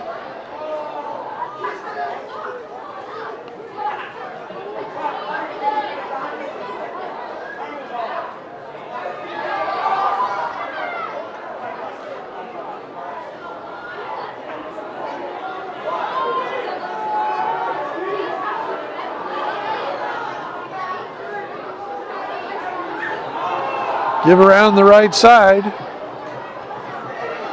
Skipping, makes a man miss, gains about 10 yards. Looks like it's just short of the first down. Tommy Funk gets 10. It's going to bring up 3rd and 1. Waiting for a decision. It's a first down.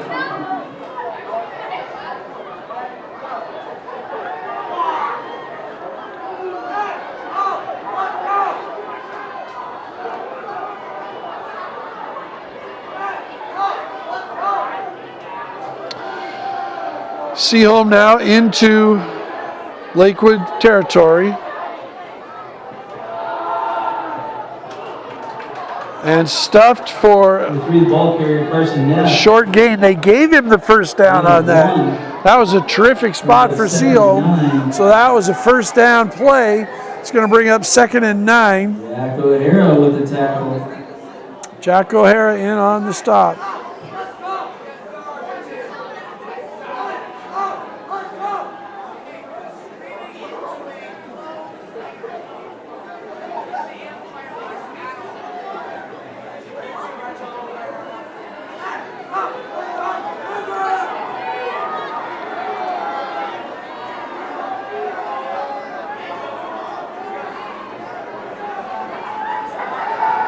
Back to pass, gets a man in the flat, looks like Watson.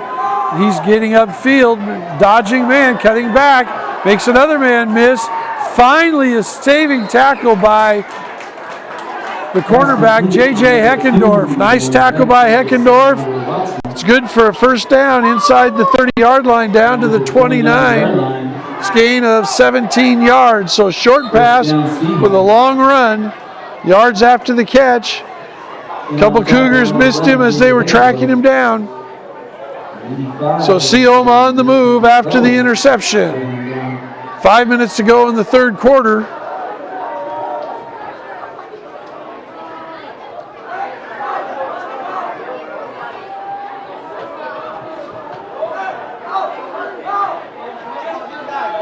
Give straight ahead.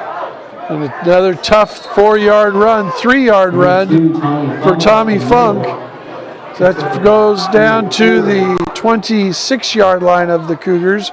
So a gain of 3, bring up 2nd down and 7. Jackson Moore and a couple others in there. Again, Jackson Moore in there on the tackle.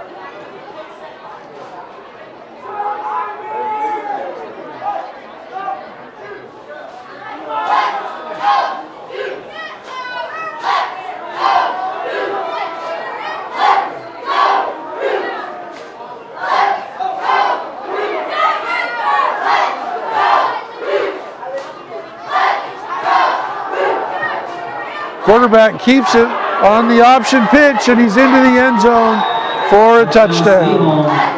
Touchdown Sehome, no flags, and they now will take a 22-9 lead. 4:02 left to go in the third quarter.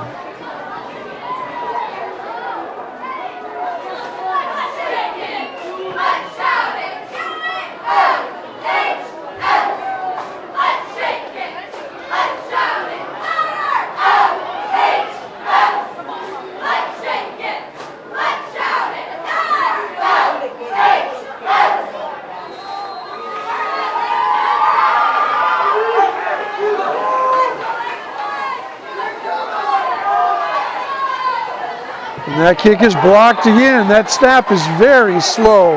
That looked like it was Jack O'Hara that time. Slow snap, high snap, didn't get the ball down quickly, and it's blocked. So 4:02 to go in the third quarter. It's 20-9, Sehome.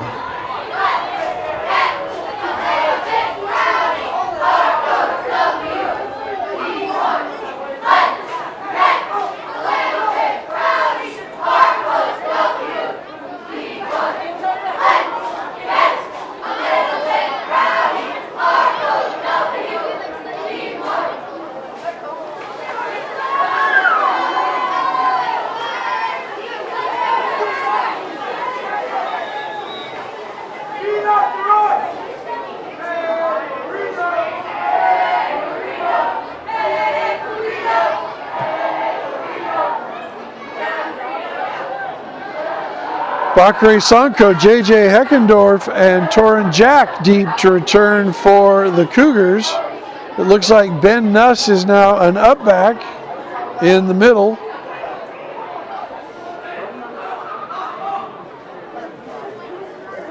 And he is flanked by number 80, Kai Elwell, and I can't quite see the other number of that far returner.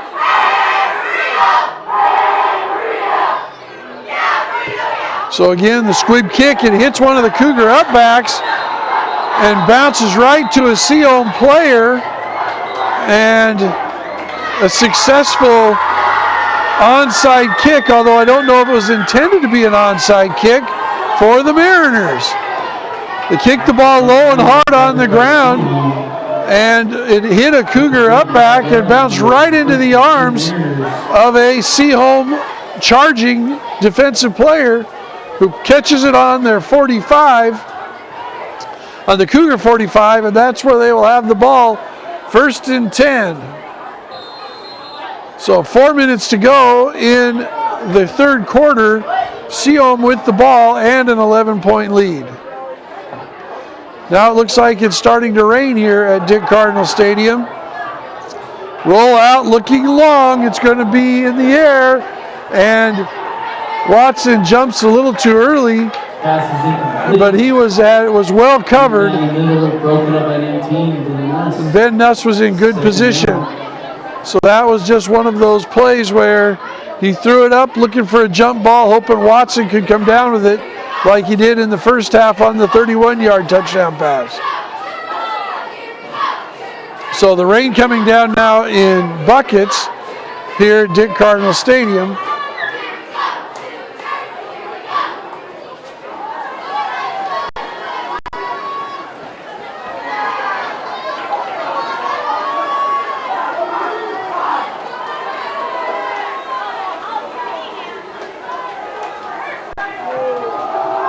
Give over the left side on 2nd and 10, kind of picking his way, and he gains 7 inside the 40 down to the 38. That'll bring up 3rd and 3. That's Tommy Funk. He's had a lot of hard runs inside.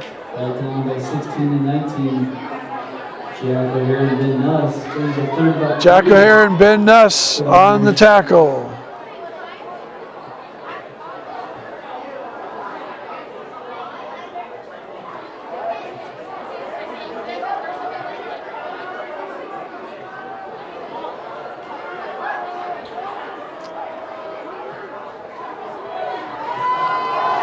Give straight ahead. That's enough for the first down and a little bit more. Down inside the 35. Looks like they'll spot it at the 32.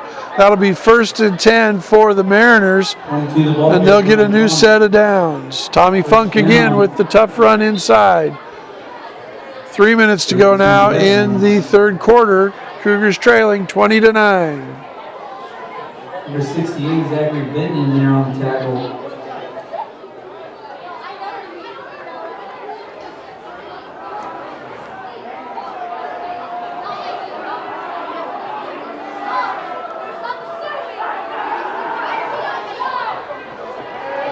Again, quarterback on the roll, finds the running back for a short gain. He changes field, zigzags his way,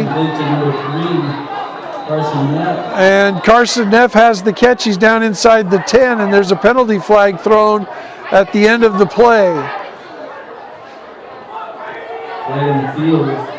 So down to the 7-yard line, that's a gain of 25 yards. We'll see what the flag is. From the look of it, the Mariners are backing up, so it looks like it's a foul on them.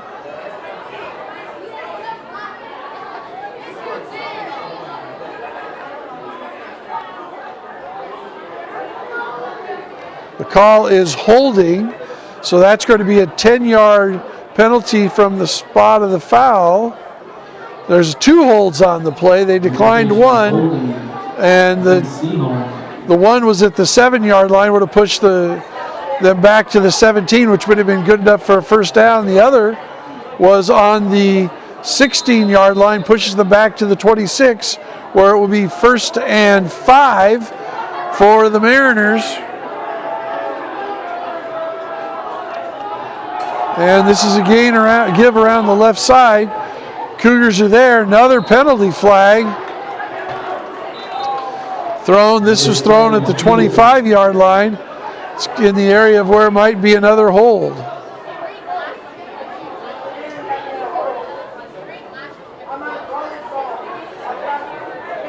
So again, penalty on Sehome, a holding, and this will cost them another 10 yards, and will push them back 10 yards from the spot of the foul.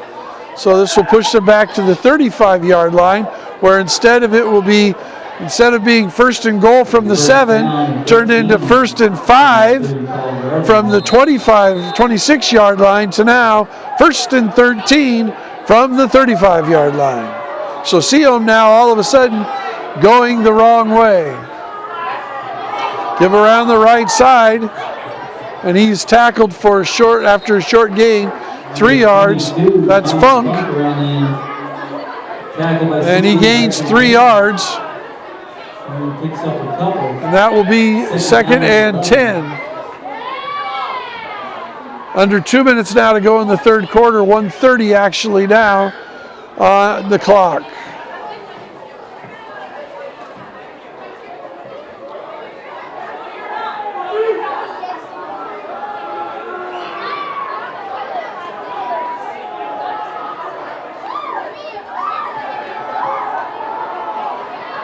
Pass completed, and the receiver is out of bounds at the 25-yard line.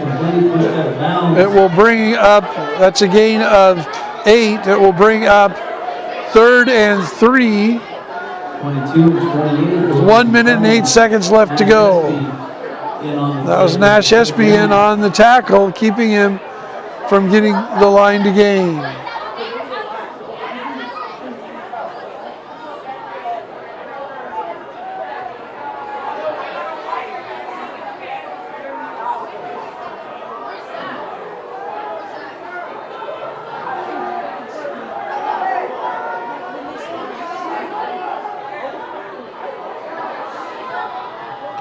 Option pitch this time. The quarterback kept it for a touchdown last time.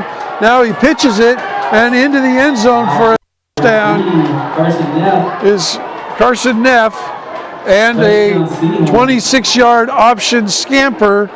No flags, and that will take the lead out to 26-9. 59 seconds left to go. Extra point to come.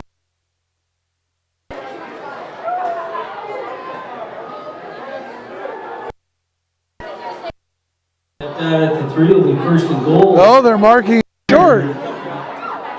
No, there's a touchdown. Travis Bohr says it's on the 3, but our announcer, he's kicking the extra point. So touchdown, Sehome. And that is blocked again. This time I'm not sure if it was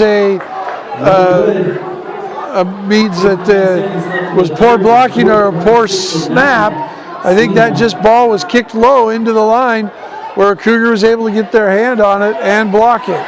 So 59 seconds left in the third quarter.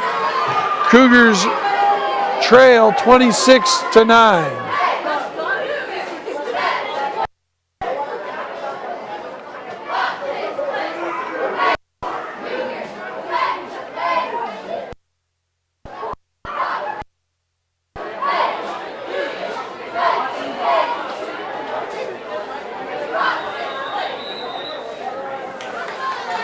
So the last kickoff Sehome had after they scored a touchdown, there was either an onside kick or a squib kick that hit one of the Cougar up men, and Sehome recovered it. So we've seen the Cougars scored 9 points off of a touchdown and then a missed 2-point conversion and a field goal after an onside kick. Now the Mariners have scored a touchdown and a second touchdown, both on option plays around the left side after an onside kick. And here it is again, a little pooch kick short. Caught at the 35, returned to the 40, and that'll be Cougar ball. 22. That's Logan McClellan. As Logan McClellan returns that 5 yards, Cougars will take over 1st and 10 at their 40-yard line. After the 40-yard line, the 1st and 10 Cougars.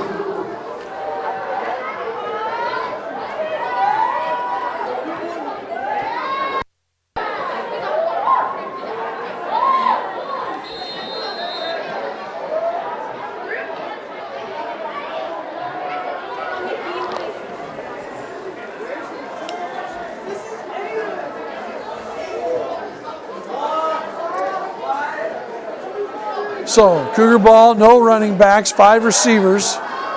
Looks like for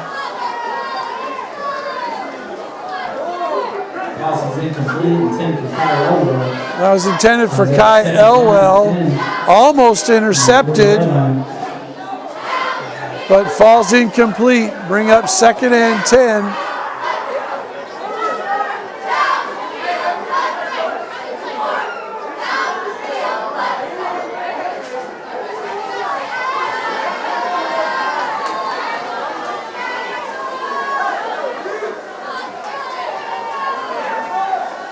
Stacy with a give straight ahead to Sully, and he gains, looks like 5 or 6 tough yards. Out to the 45, we'll see where they spot it. They're going to spot it right at the 45, so that will bring up 3rd and 5. That might be the last play of the quarter. 19 seconds to go. We'll see if the Cougars can get a snap off here.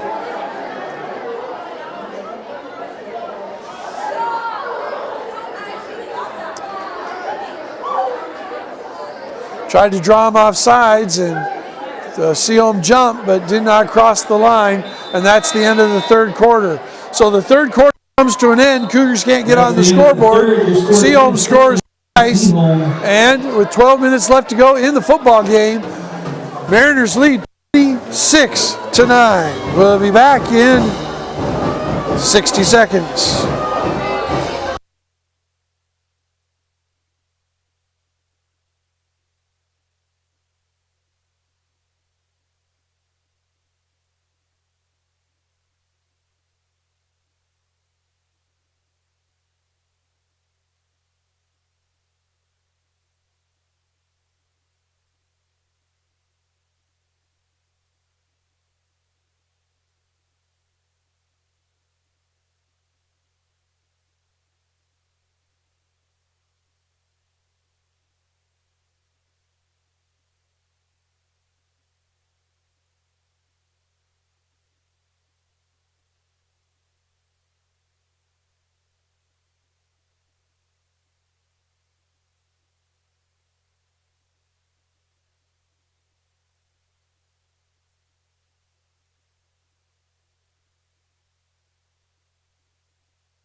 The ball carrier. Evan Stacy, the ball carrier, as we're starting the fourth quarter. It's going to bring up 4th and 1. Cougars now attacking with the wind. Rain continues to pour here.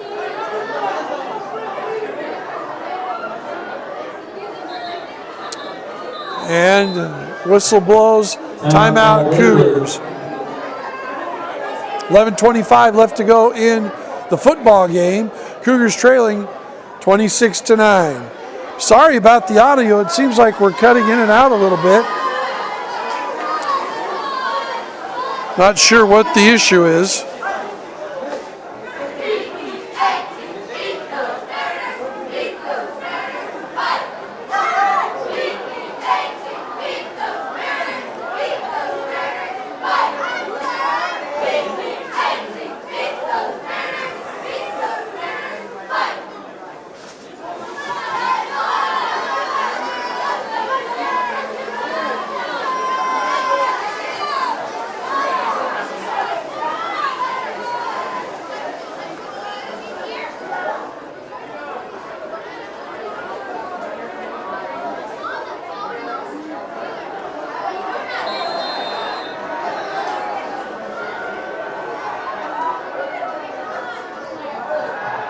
On 4th and 1, that ball is incomplete. That's incomplete.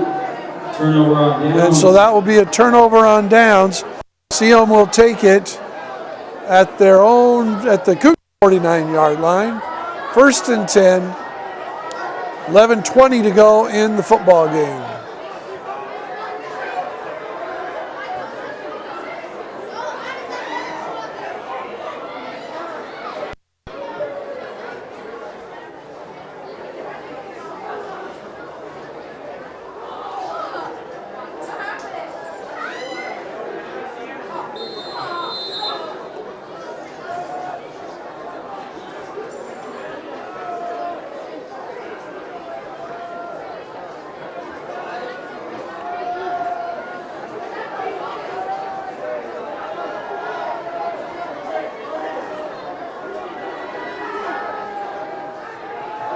Give around the right side and ahead for 9 yards down to the 40-yard line.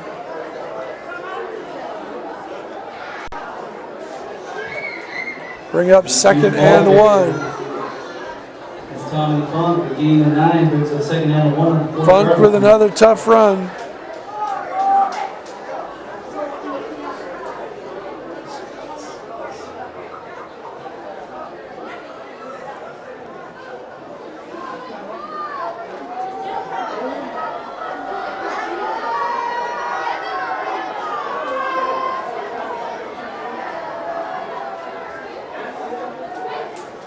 Give straight ahead, good enough for a 1st down and a few yards more.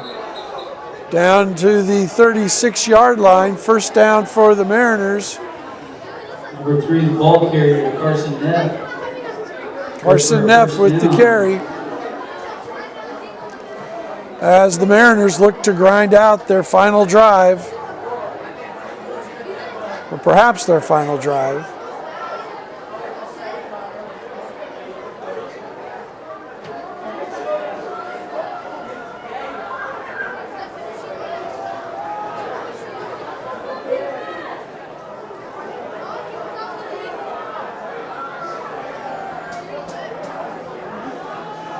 Pitch around the left side and dragged down 22, the ball carrier by the defensive back. Stripped by number 16, Jack O'Hara. Jack O'Hara with it, but the ball is fumbled out of bounds. Jack O'Hara does a nice job of stripping it, but just not able to. Cougars able to get on it as before the ball rolls out of bounds. So that ball goes all the way down to the 21-yard line where the Mariners will have it. 1st and 10.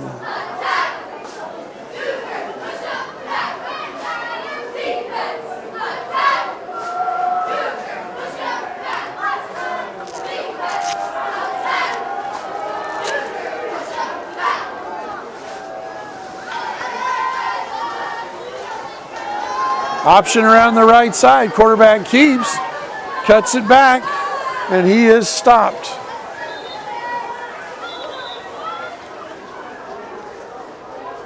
Gain of about 7 on the play.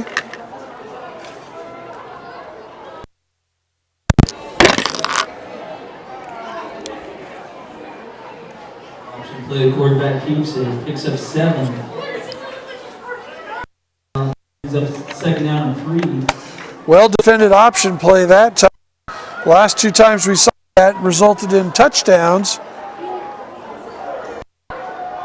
for the Mariners.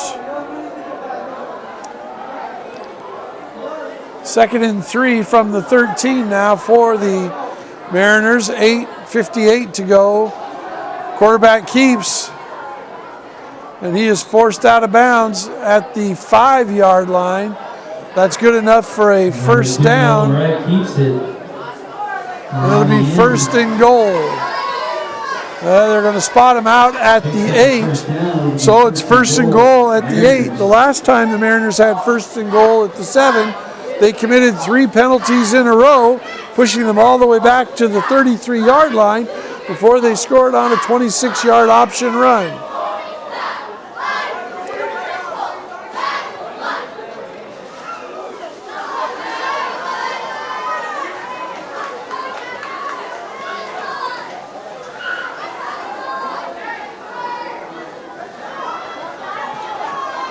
Oh, big tackle in the backfield. Number 34, Pitcher Hall is dropped. Line of scrimmage. Great defensive penetration. Good hit That's Jackson Moore. by Jackson Moore. One more time, He's up 2nd down. bringing up 2nd down.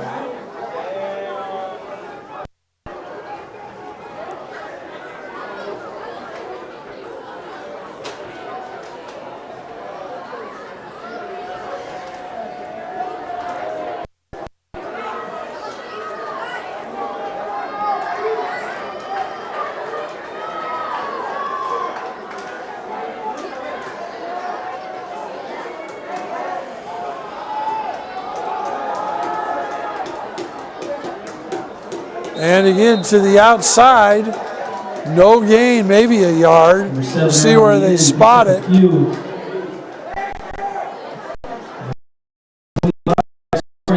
Spotted it on the 7. Jackson Moore with the tackle. 3rd down for the Mariners. 3rd down and 7 for the Mariners. Gone nowhere since they were 1st and goal at the 7.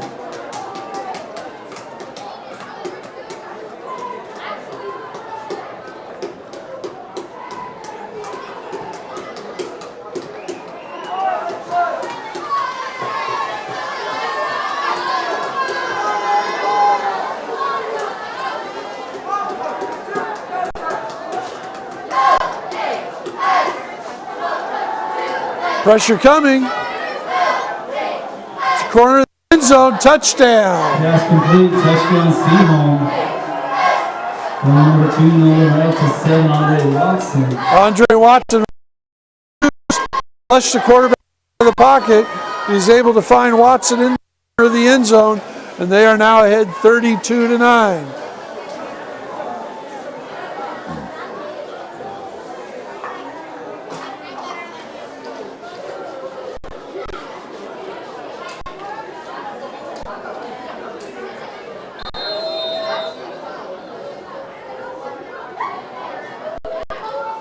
Again, now the fake.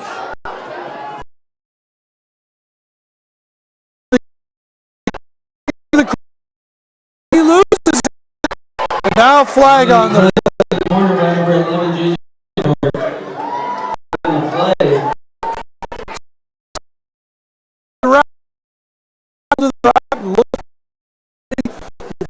The kicker caught it, kind of stumbled, and then couldn't win the foot race to the end flag.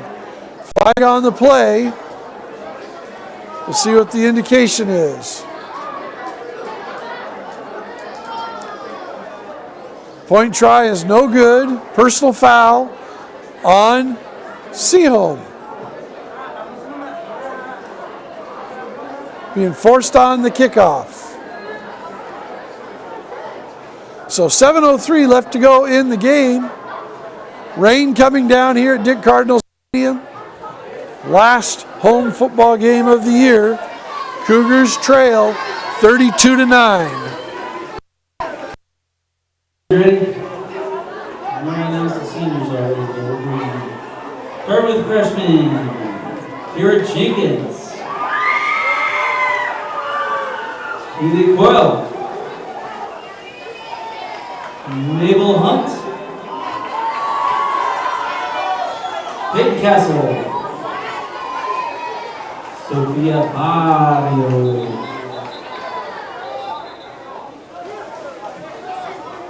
To the sophomores, Reese's Peterson.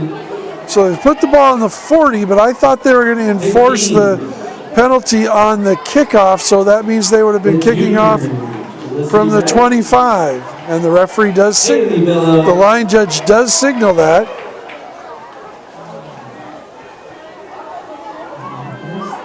On to the seniors, Carissa Burwey, Emma Kramer, Elena Bernos, Fitzpatrick, Landon Howell, Nicole Lesh, Patience Seeley, and Riley Hatch. Short kick, again, taken by an up back in Mariner territory, just a short return, but that ball is returned to the 46-yard line where Cougars will take over. Great field position. Sehome 3-3 in league, 5-3 overall, is obviously fighting for a play-in playoff spot. But with some of their problems on special teams, I'm not sure how Coach Kevin Beeson is going to be able to gain much traction in the playoffs.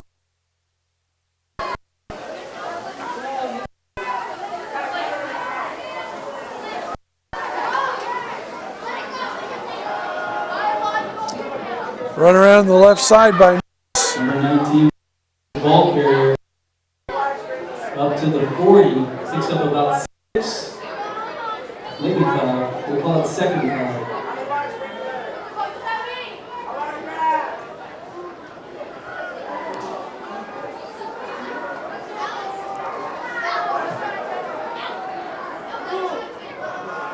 Straight ahead on the carry.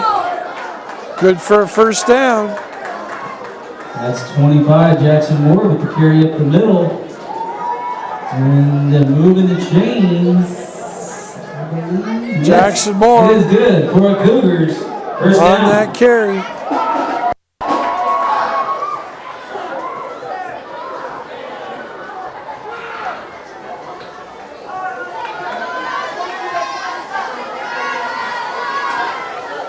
First and 10 from the 36-yard line. Bunch formation now.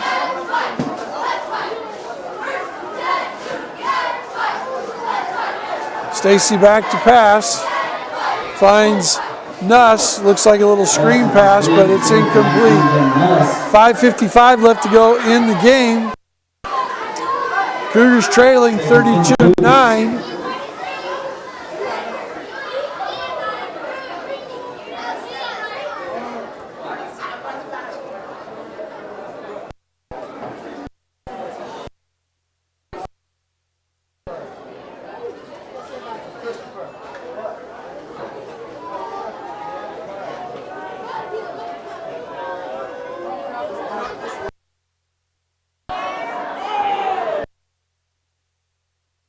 On the roll now. Dodges a would-be tackler and has a completed pass. 22. It's good for 9 yards. Logan McClellan with the catch out of bounds. Just short of the first down. Just short of the first down. Bring up 3rd and 1.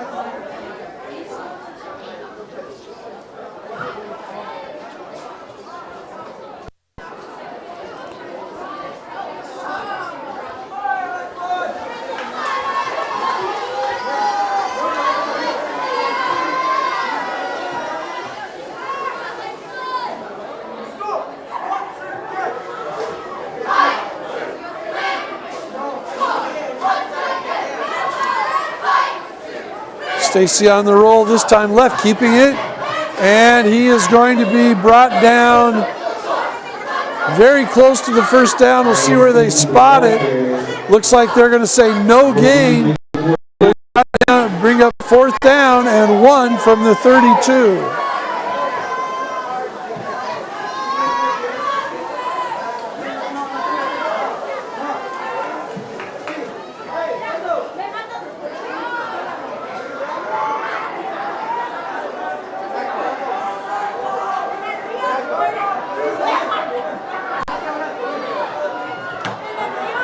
And in motion around the left side, that's Ben Nuss with a tough run. Big hits on the sidelines. Big hard run by 19, Ben Nuss. But a good hard run by Nuss. And that is good. For a first down. 20 down to the 18. It'll be 1st and 10 for the Cougars.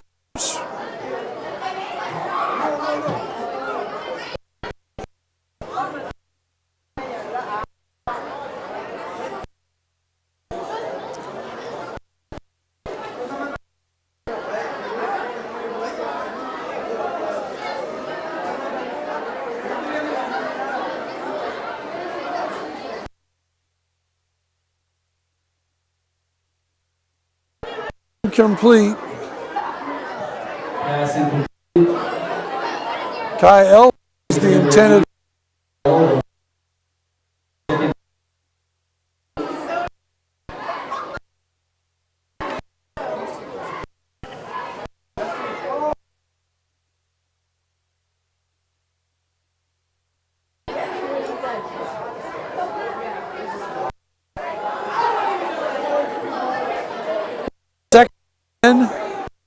From 18.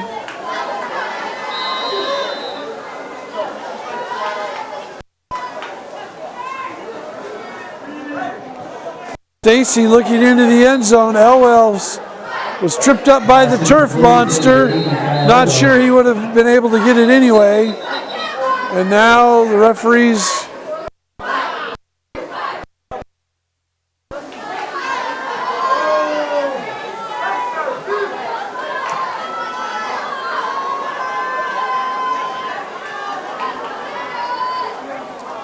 Not sure if there's a flag on the, yes there was, personal foul on the Cougars.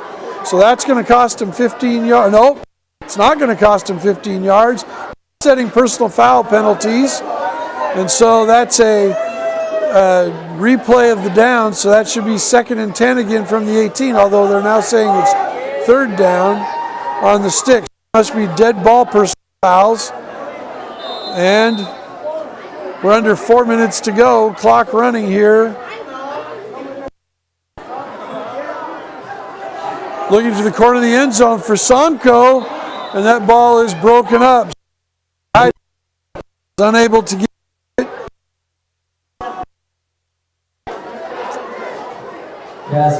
That will bring up 4th down.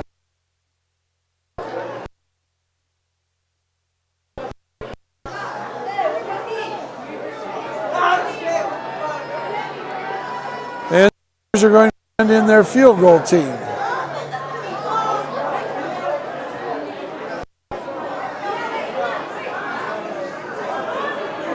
Now it's back to 3rd down. That's what I thought it was going to be. So the referees correct the down marker. It's 3rd and 10 from the 18-yard line. Those personal fouls were not dead ball. They were live balls, so that means that it should have been a replay of downs.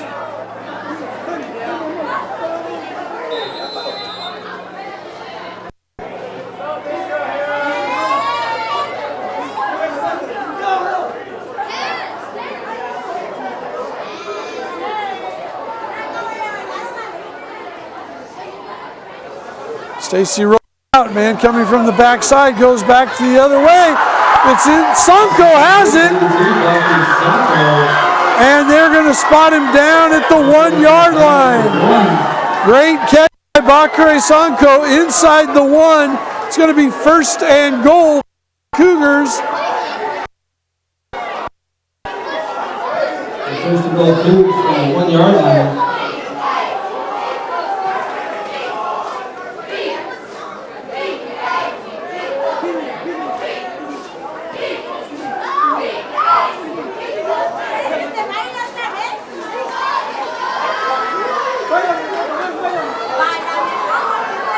So first and goal, they call him down inside the 1. Not sure why the clock is stopped. He didn't go out of bounds. But we'll see what the Cougars can do here. No running backs. Could be a quarterback draw, and it was Evan Stacy up the middle, but he is swarmed under by the Mariners. And now there's a flag on the play as a Sehome player came out of it with the ball and was running away, running down the field with it, celebrating like he somehow had the football.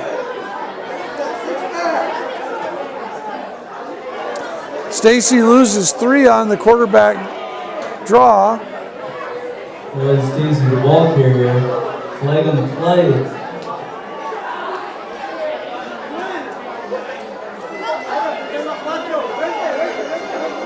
Dead ball, delay of game, and that's going to move half the distance to the goal, move it from the 4 to the 2. So one player started running the other way with it and flipped it up in the air. The official calls for a delay of game penalty. Rain really coming down now. I don't know if you can see it well in the lights. It'll be second and goal from the 2. Little bubble screen and stopped short inside the 1. And now another flag. A lot of pushing and 2 flags being thrown.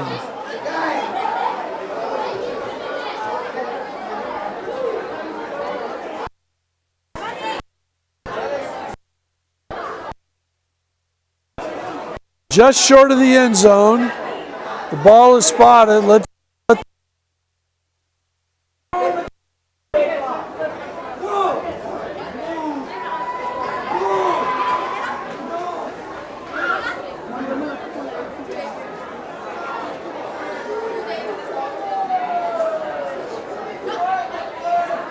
the signal is dead ball, personal foul against Sehome. And it will bring up first down. Should be an automatic first down, but maybe not. Timeout Cougars. 3:08 to go in the football game, trailing 32-9. Dan Teeter calls timeout. He really wants this touchdown, so he's going to talk about it.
So here we go. Fumbled snap. And a loss of 1. It's going to bring up fourth down, so the personal foul didn't give him an automatic first down. It's going to be 4th and goal from the 3. Inside 3 minutes to go now.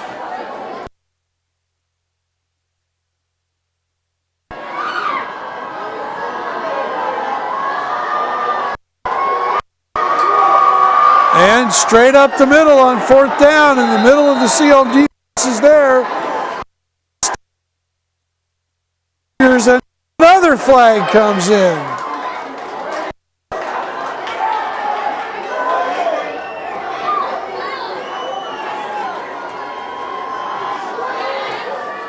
Number 45 solely stopped at the line of scrimmage. Another play on the field.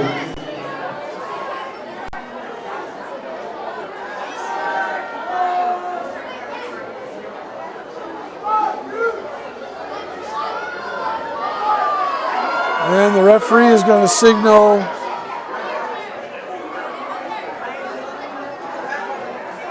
personal foul.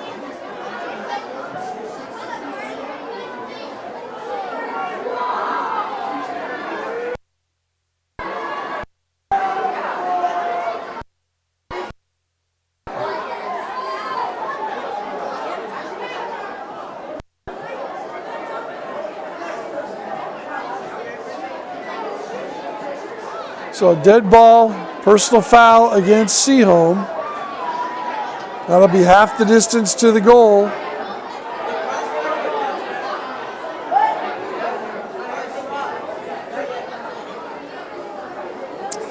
First and 10 for Sehome, 2:31 left to go in the game.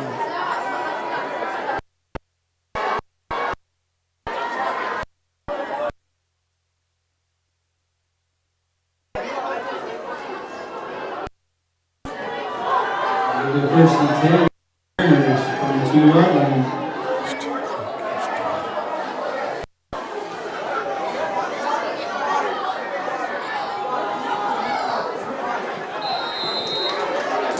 And that's a safety. So after all that, the personal foul did hurt the Mariners because they lost yardage. And so instead of it being on the 4 or the 3-yard line, it was on the 1.5-yard line. The Cougar defense rose up and tackled him in the end zone for a safety.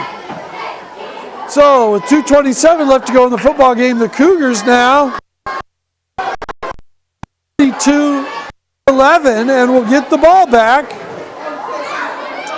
on Sehome punt. Kickoff.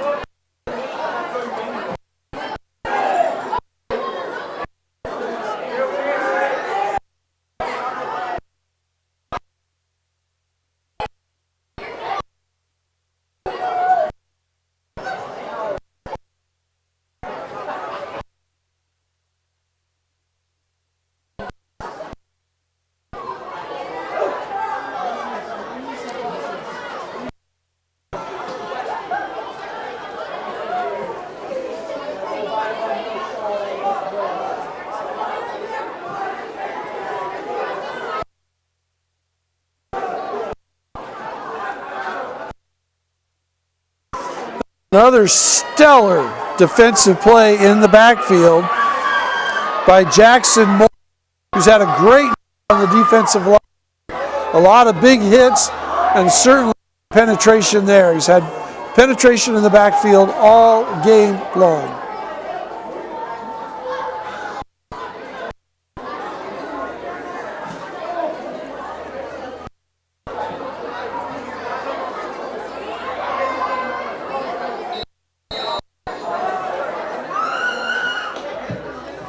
So the pass away, and Sanko will pick it up after a couple of bounces. Makes a man miss, gets to the edge, looking for a block. Oh, and he is chopped down.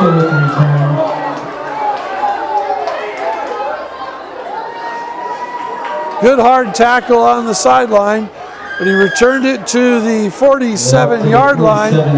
Cougars will take the ball first and 10. From there.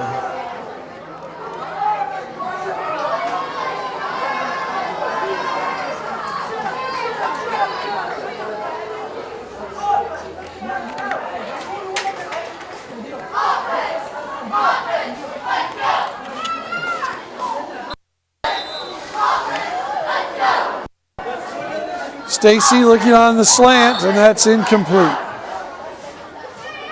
Pass incomplete, intended for number 36. Ryan Decker, number 36, was the intended receiver.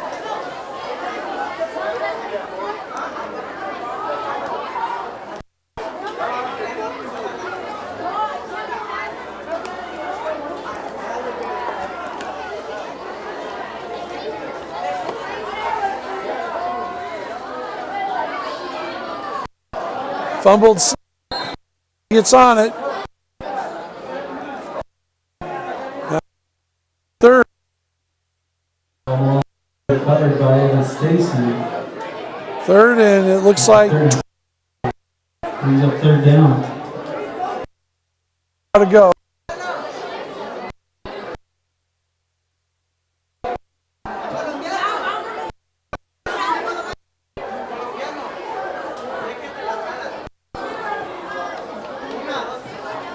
Stacy finds McClellan on the sideline. Not number 12. Down. For 10 yards, that was to Brady Che, 6-foot senior. And 8, so 4th and 8. So exactly a minute 30 left. Clock stopped because he went out of bounds. Cougars trailing 32-11. Flag's been thrown. And now a flag's been thrown. Dead ball and sportsmanlike conduct against Sehome. And that's going to be good for a first down. So that's about the 5th or 6th foul penalty on Sehome here in the last 6 minutes of the game. They did forfeit a game earlier this year, and I can't recall the exact reason, but I think it had to do with some of the comments or some of the taunting that was done by Sehome, either players or fans, and so they canceled that they forfeited one of their 3 losses on the year. First down for the Cougars. So Sehome has had some trouble this year with their comportment, and we're seeing it right now. Even with the big lead, they're somewhat losing their cool. Stacy rolling out, looking deep, has a man, incomplete.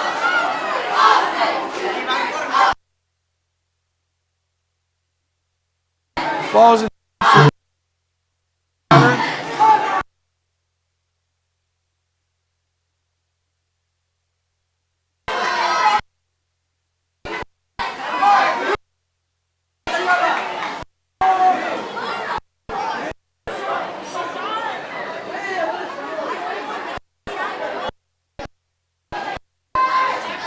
Stacy again.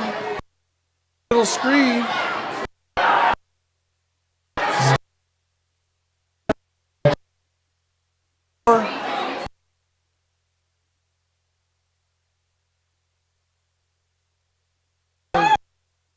Sehome defense. Good for gain. This is our last foot. Have ball on Wednesday. Show some of the JV, the senior night.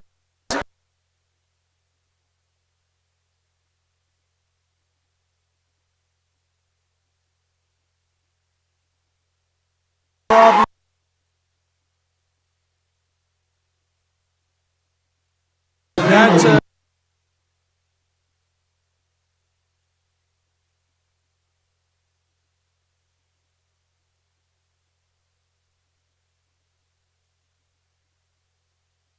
seconds left to go. It's first and for the Cougars. Ball on the 26.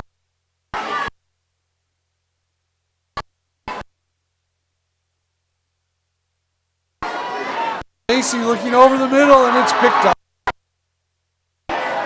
Run back and down at the 25.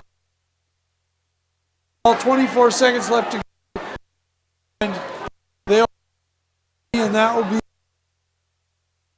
Thank everybody for joining us for the football season this year. We've had a good time bringing you the games. We've had soccer and we've had volleyball.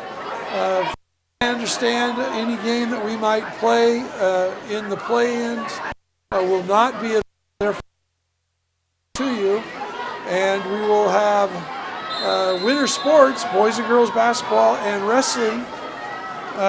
Some of those events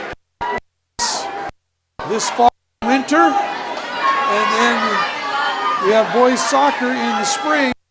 try and figure out a way to do maybe audio only or somehow bring on delay baseball and softball if we can get the Wi-Fi figured out, the signal figured out, so it was strong enough to.